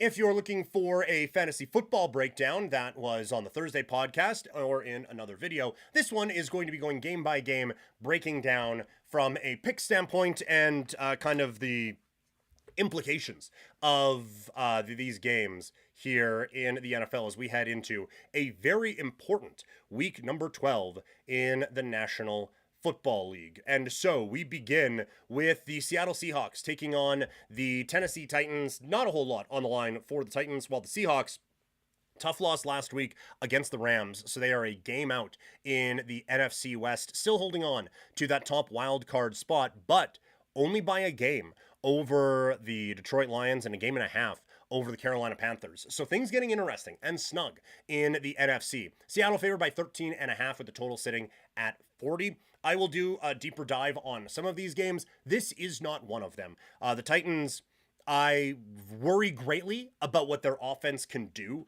against this Seattle defensive attack. And I feel like the Titans defense, while they have a couple of guys who can get after the quarterback, so it might get a little bit dicey at times, I just don't see a way that the Titans keep this one close. So I am going to say Titans aren't going to cover. This one's going to be Seahawks minus the 13.5. I don't think we need to go that much more in depth on that one.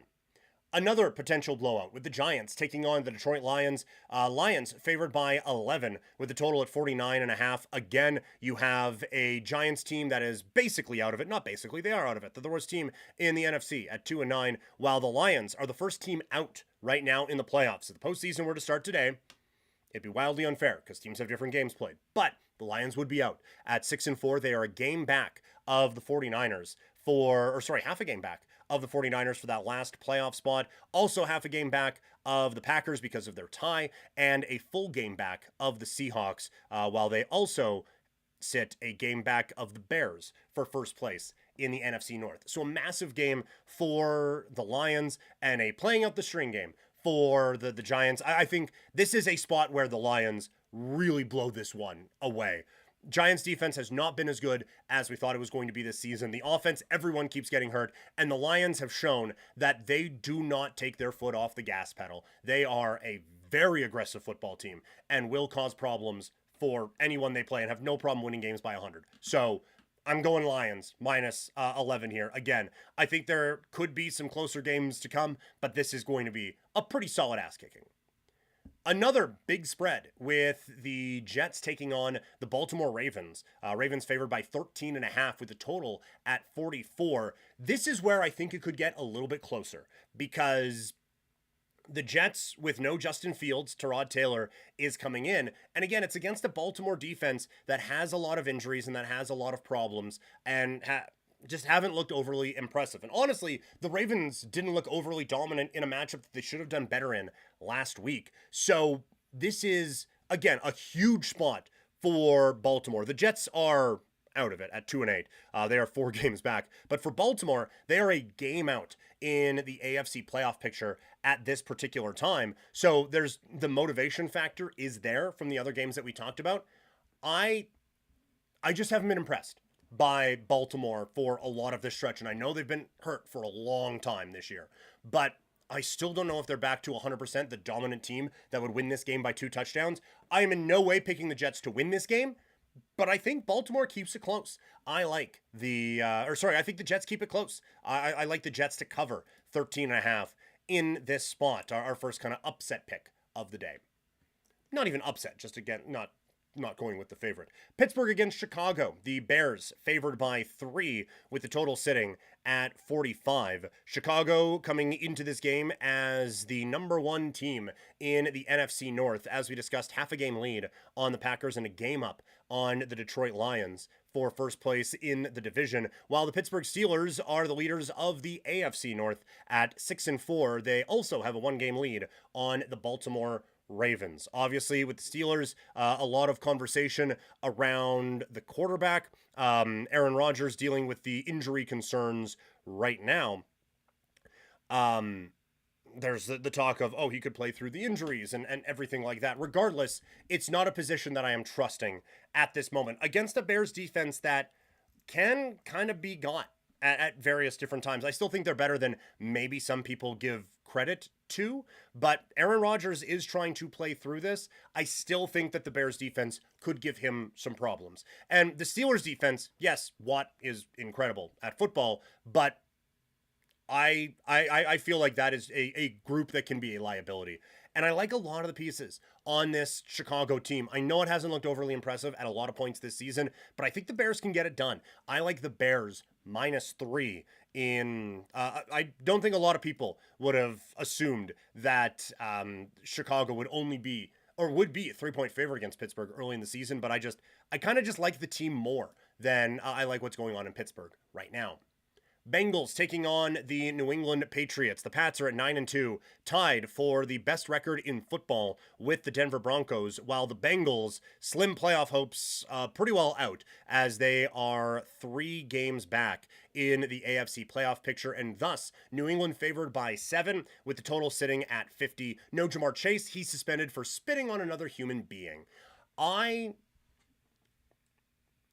kind of thought the Patriots, and still do, I don't think the Patriots are a 9-2 football team. I mean, they literally are, but I do think that there is a lot of strength of schedule that's happening here. So there will be a time where this Patriots team gets exposed. It just ain't going to be in this game. This is a bad Bengals football team, and I don't know if Cincinnati gets a stop at any point in this game. I really don't. I think the Patriots do kind of run up the score on them, and that the defense gives Cincinnati enough problems that the Pats come away with a victory here. So I like New England -7. I just don't see where Cincinnati is getting a stop in this football game.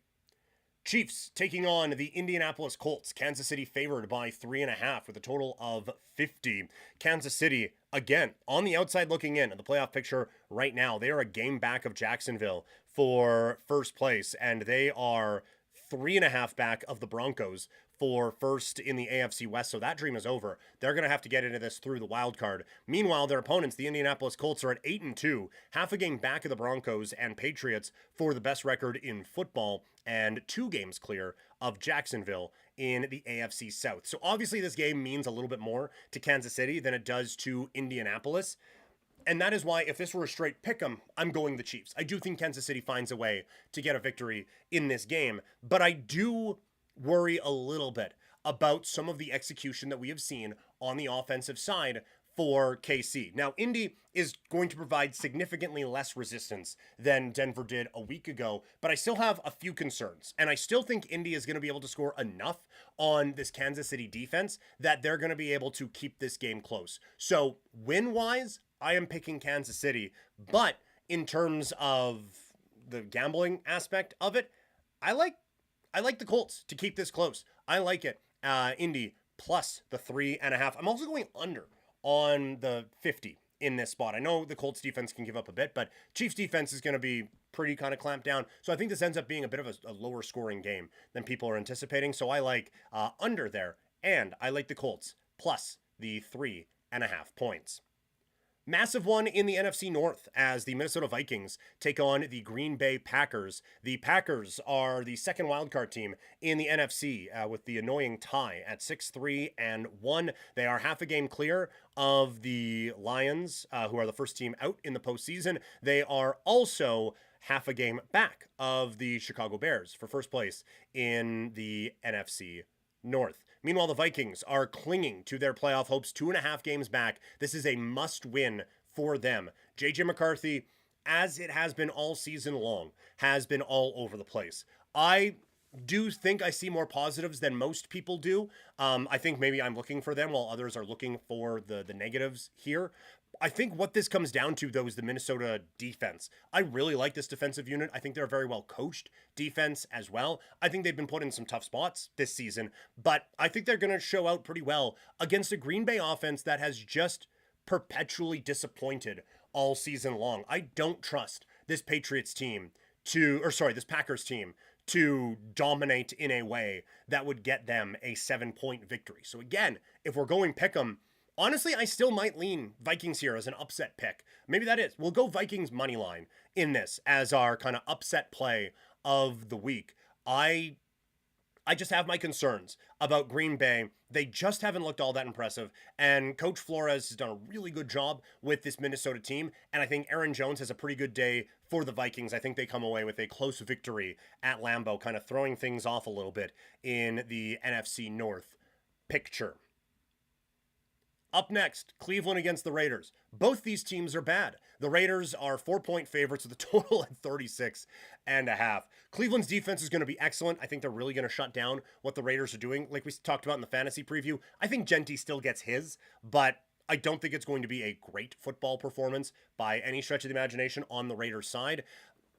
I think Cleveland would be favored in this game, if not for Shedeur Sanders playing at quarterback, but we talked about him before. There's a video up on YouTube now. He's just not ready. He is not ready for this level right now. And the Raiders, I think, are going to be good enough to really key in on the run and make life difficult for Shedeur Sanders here. So any other time where I get to take points and go against the Raiders, I would generally do that. But it's rough. We're definitely going under for sure. Even at 36.5, they're begging us to try to get the over. We're going under on it. Under 36.5 and Raiders. Excuse me, minus the 4 in what will be just a dreadful, dreadful game on Sunday afternoon. Jacksonville taking on Arizona. The Jags favored by 3 with the total at 47.5. Jacksonville right now, the last playoff team in the AFC with a record of 6-4. They are 2 games back of the Colts for top spot in the AFC South, and they are a game up on the Texans at the time of this recording. Texans, Chiefs, and the Ravens, 2.5 up on the Miami Dolphins. Over on the Arizona side, they are at 3-7, so 3.5 games out of a playoff spot right now, and even further back of top spot in the NFC West. But Jacoby Brissett has the offense moving a little bit. Also some injuries at receiver and at running back. It's just a difficult spot for them.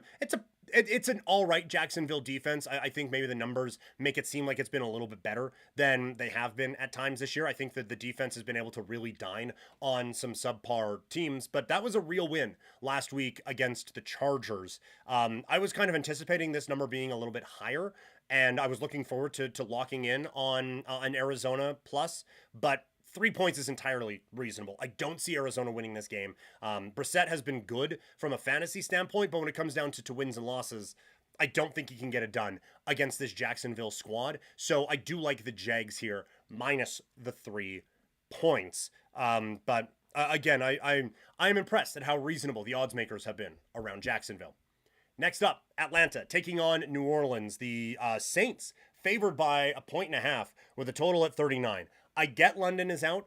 I get Kirk Cousins. The last time we saw him, ugly, gross.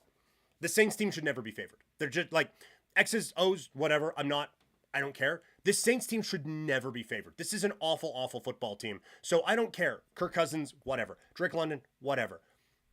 Saints, no. If I can, I get points and I pick against this. Yeah, lock that in.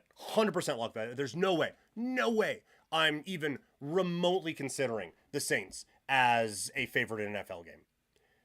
Philadelphia taking on Dallas. The Eagles favored by 3.5 with a total at 47.5. I feel like this line is a product of a couple of things. One, the Eagles have disappointed a lot this season. And second, the Cowboys, I think, have exceeded expectations a little bit. And so with that, you get a couple of kind of ships passing in the night and maybe a spread, that is closer than it should be. I have zero doubt that the Eagles are a better football team than the Dallas Cowboys. Zero doubt that the Eagles are a significantly better football team than the Dallas Cowboys. So, no. Defensively, congratulations on the additions. I still don't think they match up really well with this Philadelphia offense. Like the Eagles, what they could do to this Dallas defense is pretty spectacular. And the Eagles defense has not played up to its potential this year. Dallas is going to get theirs points wise, but I just think this Eagles team is better. I like them minus the 3.5 in what is easily the marquee game of the early slate. Massive matchup in the NFC on Sunday Night Football as the Buccaneers take on the LA Rams. Tampa Bay right now first in the AFC South by half a game over the Carolina Panthers, while the Rams are tied with the Eagles for top spot in the AFC. They hold a one-game lead on the Seahawks in the AFC West. I think you can make a very easy argument that the Rams are the most complete team in football at this time. That defense is smothering, and the offense can just beat you in so many different ways. While the Buccaneers, a lot of close games early, the defense maybe not as good as reputationally you would think with this Tampa Bay team, although the run defense is still very, very strong. But Baker Mayfield, excellent MVP candidate. That has started to kind of fade away a little bit. It does seem like maybe there's a little bit of a banged up thing going on, or maybe every injury to every position that they've had to deal with might be catching up to them just a little bit. But 6.5 is really high. Like this Bucs team has done a pretty good job of staying in these games. And so I love this Rams group. I really, really like this Rams team. 6.5 is a bit rich for my blood though. So I am going to go Tampa Bay plus the 6.5 on Sunday night. Rams still win, but I think we're in for a close one on Sunday. And the week wraps up on Monday with Carolina taking on San Francisco. 49ers favored by 7. The total is at 48.5. San Francisco, it has been a bit of a difficult year for them, but they're in a playoff spot right now at 7-4, half a game up on the Detroit Lions at the time of this recording for that last wild card spot, while Carolina is a game back of San Francisco for that last wild card spot, and as mentioned before, half a game back of Tampa Bay for first place in the NFC South. So the Panthers have been hanging around this year, and it has certainly been a year of improvement, while San Francisco has been dealing with a lot of injuries, and they've been healthier now at quarterback with Brock Purdy coming back in, but it just hasn't clicked in... it hasn't clicked in the same way on the defensive side, is what I'm trying to say. So I think Carolina's live in this game. I feel like 7 is a little bit too much for a Carolina team that maybe I am putting too much into some recent results, but it just feels like every time where it's like, okay, no, now Carolina's going to fall off. They don't, and they play pretty well. So I, again, think Carolina hangs around in this game. I like the Panthers plus the 7 on Monday Night Football in what should be a pretty fun close to Week 12 in the NFL. So those are my picks for every game on the NFL slate. If you have any issues with them, throw it in the chat. Or you can also give me your thoughts in the comment section here if you are watching after the fact. We still have a lot to go with Couch Potato Diary and this stream, but I just got a text. I have to deal with something really quick, so we're going to take a 5-minute pause, and I'll be right back with more Couch Potato Diary in just a little bit.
Hey, look at that, we're back. All right, sorry about that, everyone. Had a couple things I had to take care of real quick, but we are back now. As, again, if you have any football thoughts, throw them in the chat.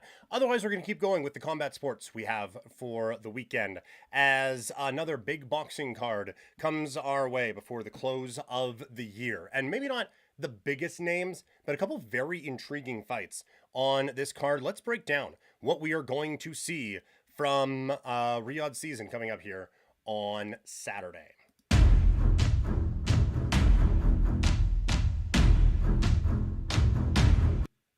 All right, Saturday, we have another big boxing card from Saudi Arabia.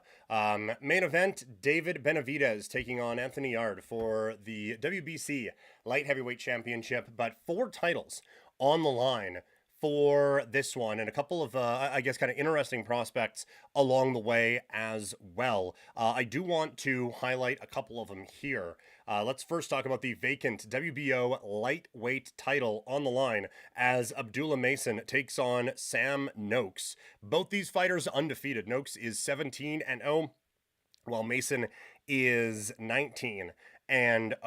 So again, a real big opportunity here for a couple of fighters who have been able to put on some pretty good shows so far this year. I would give slight edge to Mason in this one, but I think, again, it is going to be very, very close. We're bringing a couple of belts together also in the bantamweight divisions as Jesse Rodriguez and Fernando Daniel Martinez go 12 rounds for Rodriguez's WBC junior bantamweight title and Martinez's WBA junior bantamweight title as well. And again, 2 fighters, obviously, we got some couple titles on the line, so they've done well. But both undefeated right now, with Rodriguez at 22-0, Martinez at 18-0. I just feel like at their points, this point in their careers, Rodriguez feels cliche to say, but a couple more tools in the toolbox at this particular time. So I like Rodriguez quite a bit in this spot here. I think this is going to be a pretty good showcase for him and kind of a next step in the career for one Jesse Rodriguez. And then we go to kind of the 2 biggest fights of the night. It is Brian Norman Jr. taking on Devin Haney. We talked about this in the Fight Night First Look. Norman Jr. is on a roll right now, 28-0, coming off of a KO win over Jin Sasaki. He is starting to really make a name for himself here in this sport. Obviously, right now, as the welterweight champion, going up against Devin Haney, who I just feel like lost a lot of bloom off the rose after the weirdness and everything that went down with Ryan Garcia and all that madness back in 2024. And it's one thing if you are going to come out and look a little bit off in a bit of a make-good fight. This is not that. This is a real legitimate threat to Devin Haney's officially undefeated record. And honestly, I'm kind of digging Norman here in what I would presume to be the upset coming up on Saturday night. I think Brian Norman Jr. goes out and gets the job done. And then we go to the main event. It is David Benavidez taking on Anthony Yarde for Benavidez's WBC Light Heavyweight Championship. Again, Anthony Yarde, I think is a good boxer. I don't think is a great boxer. And I think that is where Benavidez, genuinely one of the best in the sport. So that, I just, again, there's a talent gap here.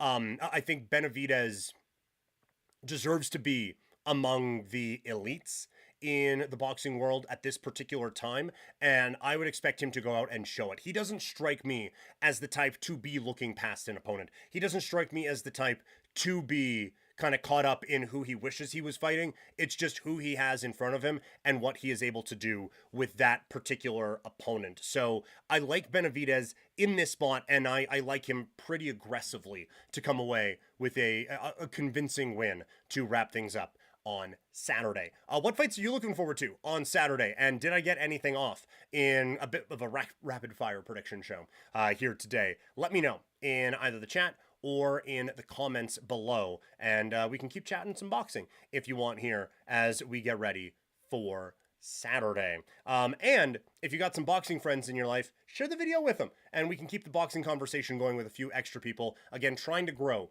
Couch Potato Diary. So if you like what we're doing, spread the word and hit that share button.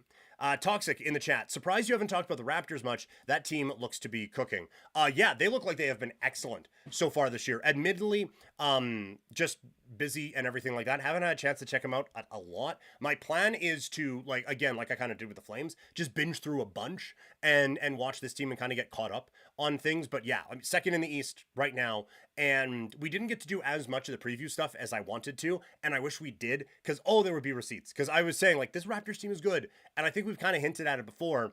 I feel like this is kind of how you have to build a team now in the second apron era, where you just have a few rotation guys that you really trust, instead of, well, you have a couple of stars, but also that guy is starting. I think the Raptors have built a very good basketball team, and if everyone can stay healthy, it's a dangerous squad for teams to deal with. So yes, there will be more basketball to come, but I just a few other things have kind of gotten in the way. But I would like to get back into that world, actually pretty aggressively here in the next little bit. So yes, Toxic, thank you for the reminder.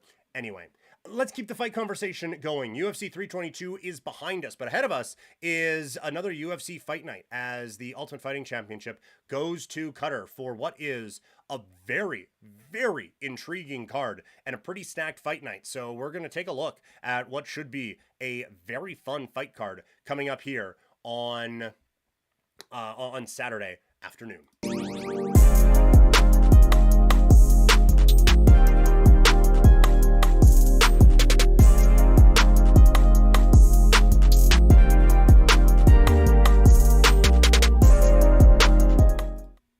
UFC Qatar going down this weekend. Very, very good card for a fight night. This is certainly not just an Apex card. You look at the main card, and there's intrigue in basically every one of the bouts. So let's take a look. Let's start with the first fight on the main card in the flyweight division. Kyoji Haraguchi going up against Tagir Ulanbekov. Apologies for some of the pronunciations here, but Horiguchi coming into the Ultimate Fighting Championship off of a defense of his Risen Flyweight Championship, the inaugural Risen Flyweight Champion, coming into this one having not lost in a really long time since he stepped into the Bellator cage against Patchy Mix. That was back in 2022. He was 29-5 at that time. He's now 34-5 with one no contest. Horiguchi on a bit of a roll here.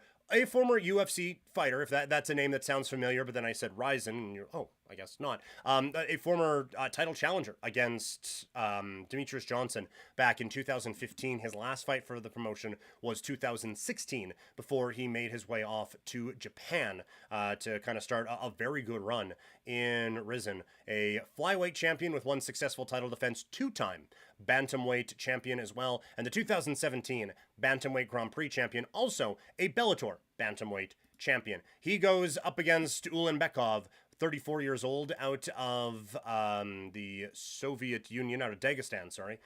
He comes into this one at 17-2, riding a good win streak himself, having lost to Tim Elliott back in 2022. He has won 4 in a row since then, but there is not one fighter on that winning streak that gets to the level of a Horiguchi.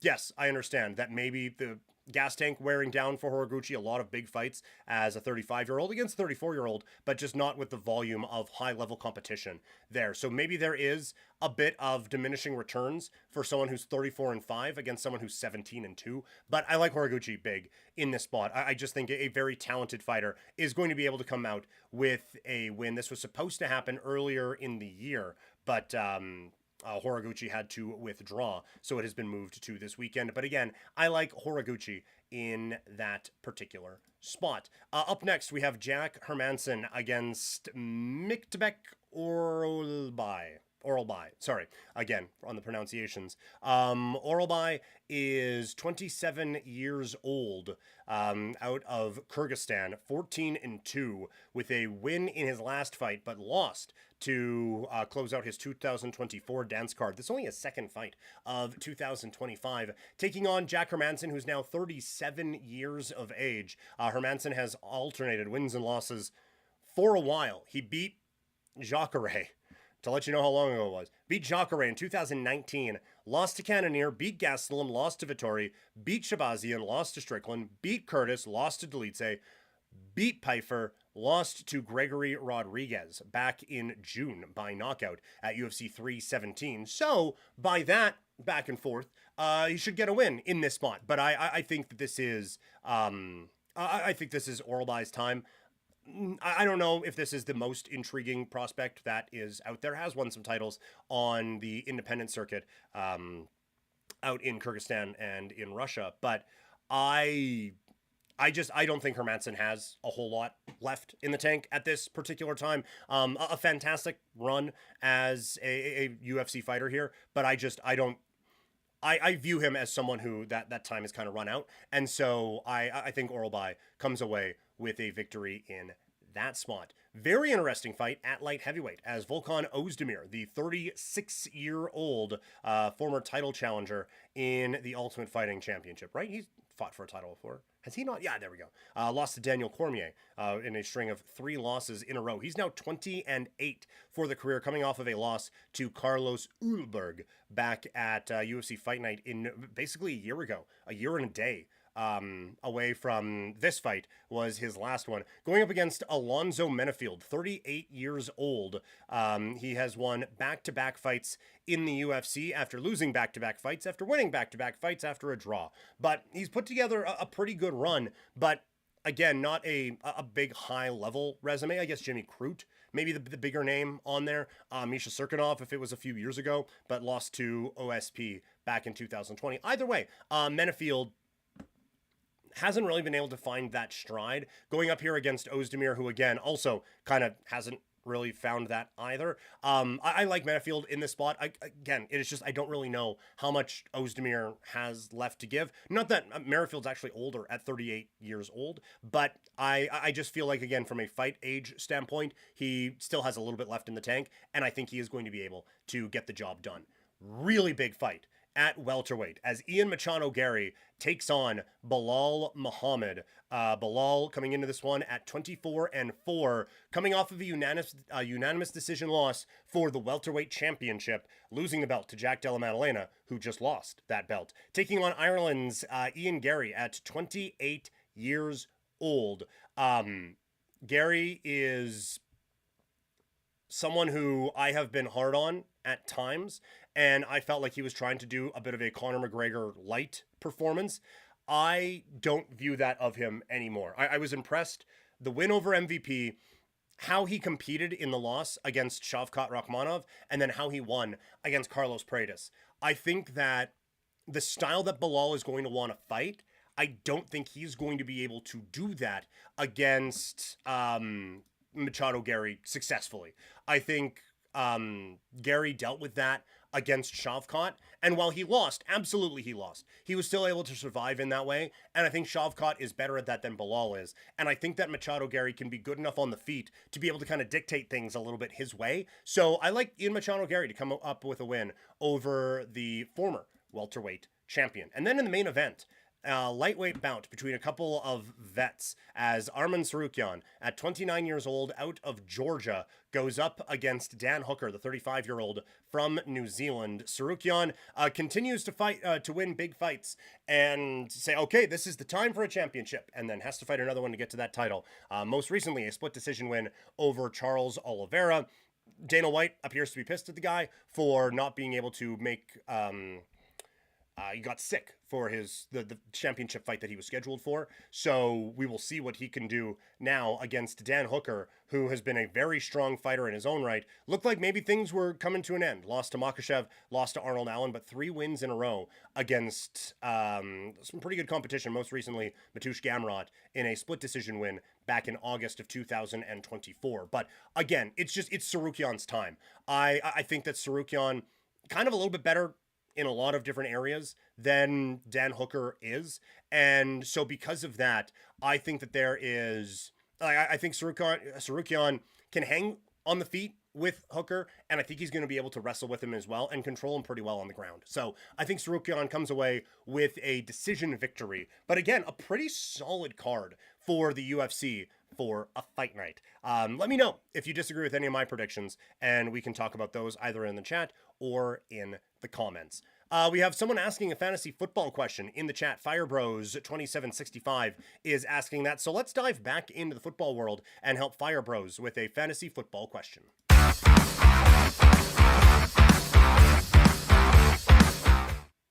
Firebros in the YouTube chat asking, what up? Need tight end help. AJ Barner, Juwan Johnson, or Dalton Schultz, and quarterback Purdy or Dak. Thanks. All right, let's go into this one. Barner for Seattle. We kind of talked about him a little bit when we did the game-by-game preview. For some reason, the Titans have been good against tight ends this season. The reason that this is, I think, a hold-up here for Fire Bros is Schultz. Because, like, of those 3, I think Schultz is clearly the best of the 3 of them. But it's a really tough matchup tonight against Buffalo. And so I think that opens the door a little bit. But Johnson with the matchup against an Atlanta defense that has been good, not great, but has been really good against tight ends. And Barner has a good matchup against Tennessee, except the Titans have been good against the tight end this year. I see where the question comes from, but I am still going to go with Schultz in this spot. I still like Dalton Schultz there over Barner and over Juwan Johnson. So Schultz would be my pick in that spot. And at quarterback, we've been asked this a couple of times, Brock Purdy or Dak Prescott. I like Dak. I think that the matchup against Philadelphia obviously feels more difficult than a matchup against Carolina, but the Panthers defense has been okay. And the Cowboys offense has been really, really good this year. And I think this game with Philadelphia is going to be a bit of a shootout. So I like Dak over Brock Purdy this weekend in fantasy football. So those would be my picks for Fire Bros who needed a little bit of lineup help here on the stream today. Keep the fantasy football questions coming. If you got them, we'll do what we just did. Talking about something else, finish that up, and get back into the fantasy football conversation. Love talking football with you guys here on Couch Potato Diary. Let's dive back into the wrestling talk. Earlier, we broke down what I would do for Full Gear. Now it's prediction time. What do I think AEW will do for this upcoming pay-per-view? Fire Bros, you're a lifesaver. Hey, happy to help, man. Schultz, again, like Juwan and Schultz, Juwan is more, I think, based on opportunity. I think talent for talent, I think Schultz is a little bit better, but it has been close. You are right. Yes, I think going with Schultz here, making some sense there. So happy that you view me as a lifesaver. Thank you so much. We do this all the time.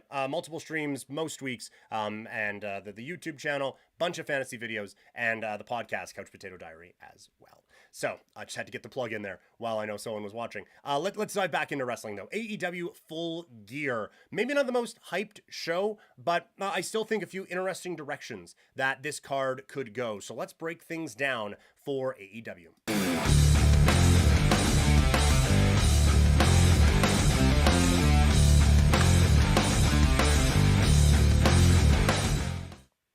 AEW is going full gear this weekend with another pay-per-view offering. Broke it down in the, I guess our look ahead that we do before these. Maybe not the most well-built pay-per-view, but I still think when we look at it that there's going to be a lot of very interesting things coming out of this show. And I think they've hyped it up pretty well as like a big show. I don't think they've done a good job of building the card, I should say. But I do think on Dynamite on Wednesday, they just built Full Gear as an important thing and as a show where wild things happen. So, and that's kind of the AEW pay-per-view model at this point. So, I think some intrigue could be ahead. But let's get into it here. Chris Statlander against Mercedes Moné. There is the pre-show. Not a whole lot interests me, although I will say that trios match with El Sky team of Mascara Dorado, Mystico, and Neon taking on Kazuchika Okada, Konosuke Takeshita, and Hechicero should be just balls to the wall awesome. I think that's going to be really great. Singles match for the AEW Women's World Championship. Chris Statlander against Mercedes Moné. I said in the what I would do portion, I think Statlander should win this match. I think she should be she should be the project right now. That being said, I don't see them beating Mercedes in 2 title matches. So that's where I think the problem comes. I think they're going to have a bit of an issue with that. So I think Mercedes wins this. I don't love the TBS title and the world title being on the same person. And with Mercedes, I could see her not wanting to drop, like just the character not wanting to drop either of them. So I don't see why this is happening. Mainly, I think there are enough good challengers in the women's division right now that you could have built something else up and have Mercedes in her own thing. She was already in the tag team bracket. I'm getting a little bored of the Mercedes thing. I think we need a bit more character progression than, hey, she won another title. I was hoping that would start on Wednesday. It didn't. And I don't think they're going to slow down with her here. I don't think the Hulk Hogan memes are going to slow down either with Mercedes Moné getting the win. Brodito against FTR for the AEW World Tag Team Championship. Brodito have been excellent, and they are really, really over as a tag team right now. I kind of think the titles change hands, though, here on Saturday. And the reason being, with the Continental Classic, Continental Cup, whatever, coming up, I feel like there's a value in having both Bandito and Brody King in the tournament. And honestly, I could see it because it's not like the G1 where it's for the world title. I could see Brodito on either ends of the, like in either group and coming together in the finals and kind of building up that way. Like, I think these two guys both have main event written all over them. So I wonder if they kind of reignite a singles push here and get the titles back on FTR. Kenny Omega and the Jurassic Express taking on the Young Bucks and Josh Alexander. I said that I would have Omega win and have the Young Bucks kind of side with them now. But I do wonder if, like, just because we've done this money thing for a while, I wonder if you just get the Bucks to win and it just resets back to normal. We don't do the weird stuff with the entrance. We don't do any of that. But I do think the obvious dissension with the Don Callis family ends up showing up here, and they kind of attack them after the fact. And that leads to the Bucks and Omega kind of getting back together, or just maybe not even getting back together, but I think it ends with the Bucks on the babyface side of things, because it's just become bland with them as heels at this point. I don't care about the national championship, so I'm not going to talk about the casino gauntlet there. Kyle Fletcher against Mark Davis, no DQ match for the AEW TNT championship. I said I would put it on Mark Briscoe. I don't think they're going to do that. I think we get a Kyle Fletcher win, keeping him strong and advancing things with the Mark Briscoe character. That gives you an easy kind of pivot now for the conglomeration to go over and start feuding with the Don Callis family and try to get Mark Briscoe back. I think there are some interesting skits and an interesting story you can tell with Briscoe going to the Callis family. So I think Fletcher retains the TNT championship, even though I would like for him to work his way now into the main roster. Darby Allin against Pac. I think this match is going to be awesome. I think Darby Allin ends up getting the victory in this one and kind of keep progressing him as a main event talent. Four-way tag team match for to see who picks the stipulation for a semifinal match in the women's tag team tournament. I said before I would go Shafir and Bane. I think they might go the opposite way. I think they might let Babes of Wrath pick their stipulation.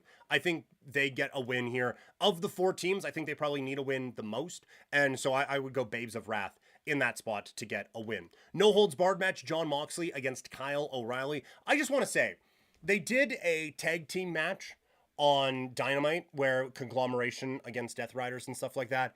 That bugs me a little bit. I know we can be negative on AEW at times, but Blood and Guts should be the blow off. Like, that should be it. We should be done now with that. Like, whatever retribution was going to come against Moxley, sorry, should have happened. It should be done with now. We don't like that was people were on fire.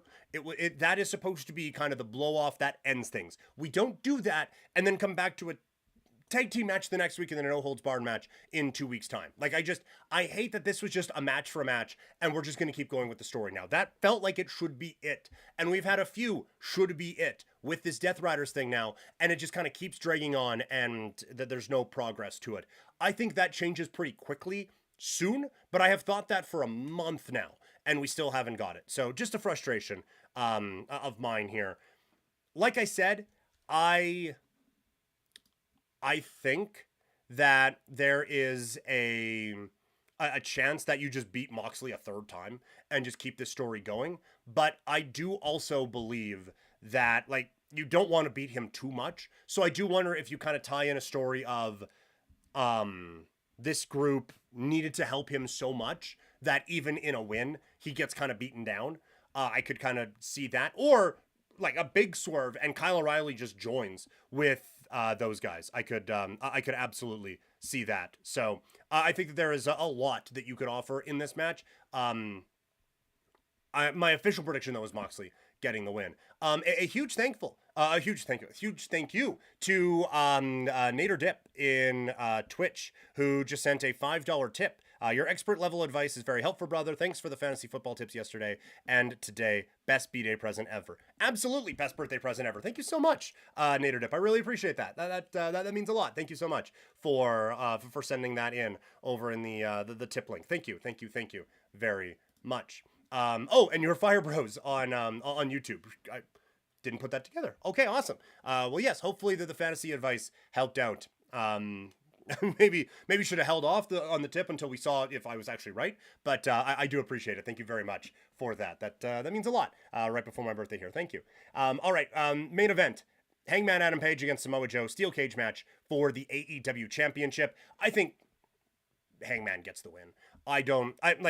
Joe is awesome. He doesn't need to be the champion right now. AEW in this kind of transition period and trying to get things back on track for them. I think Hangman as the champion is very important to that. So I think this match is going to be awesome, but I would imagine Page comes away with a victory in this spot. So any disagreements, let me know in the chat or in the comments after. What do you think about AEW Full Gear? We have one little bit of talk left as we put a bow on another long stream here today with Couch Potato Diary. John Cena is coming toward his final match. A lot of people have a pretty strong assumption of who it's going to be against, but let's throw a couple dark horses out there anyway as we get ready for John Cena's last match next month.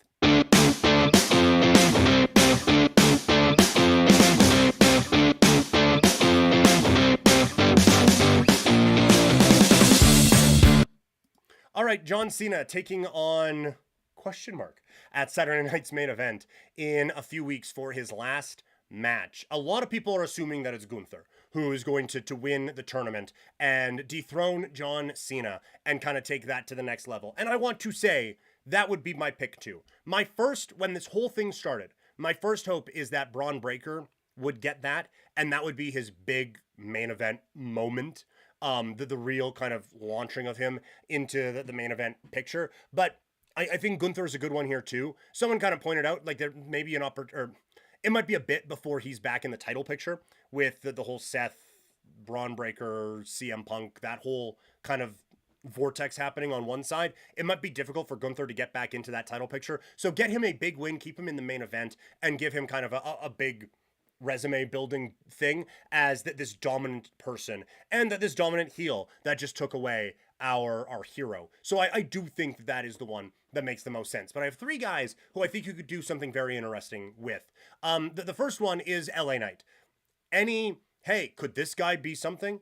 LA Knight is going to be included in it for most wrestling fans. He has just been a real star over the last couple of years. And it feels like for whatever reason, there's just not a confidence with him to fully commit to him as a main event guy. I think that you could really lock something in with LA Knight as this real main event talent. Also, John Cena's not going to be there.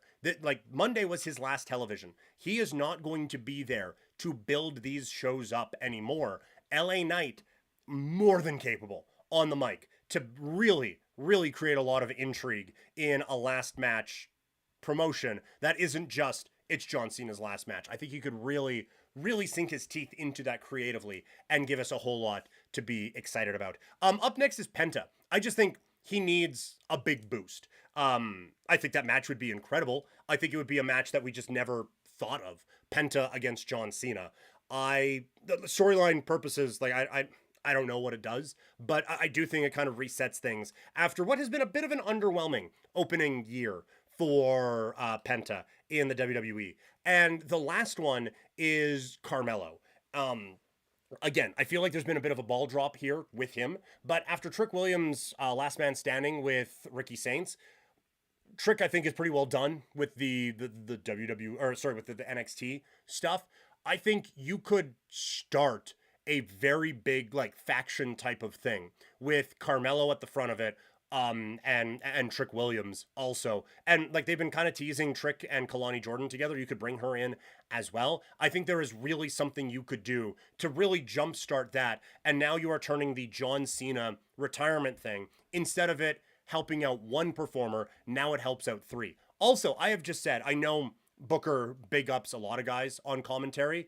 He goes the extra mile in standing up for Trick. I do wonder if there is a thing where Booker T could be the manager of a Carmelo, Trick, and Kalani Jordan group. And you could kind of tie in, like, Booker T, he had feuds with John Cena. You could tie that in pretty easily. And now you have a new dominant faction going into 2026. So those are just the some of the other ones that could win, but won't, because Gunther probably is going to, as we get ready for Saturday night's main event. All right, marathon stream. Well, maybe not marathon. People have streamed longer than this, but long stream again today. Thank you guys so much for hanging out today. Again, if you're watching the live stream, this is going to be broken up into two different podcasts, probably multiple, but 2 different days of podcasts for Couch Potato Diary.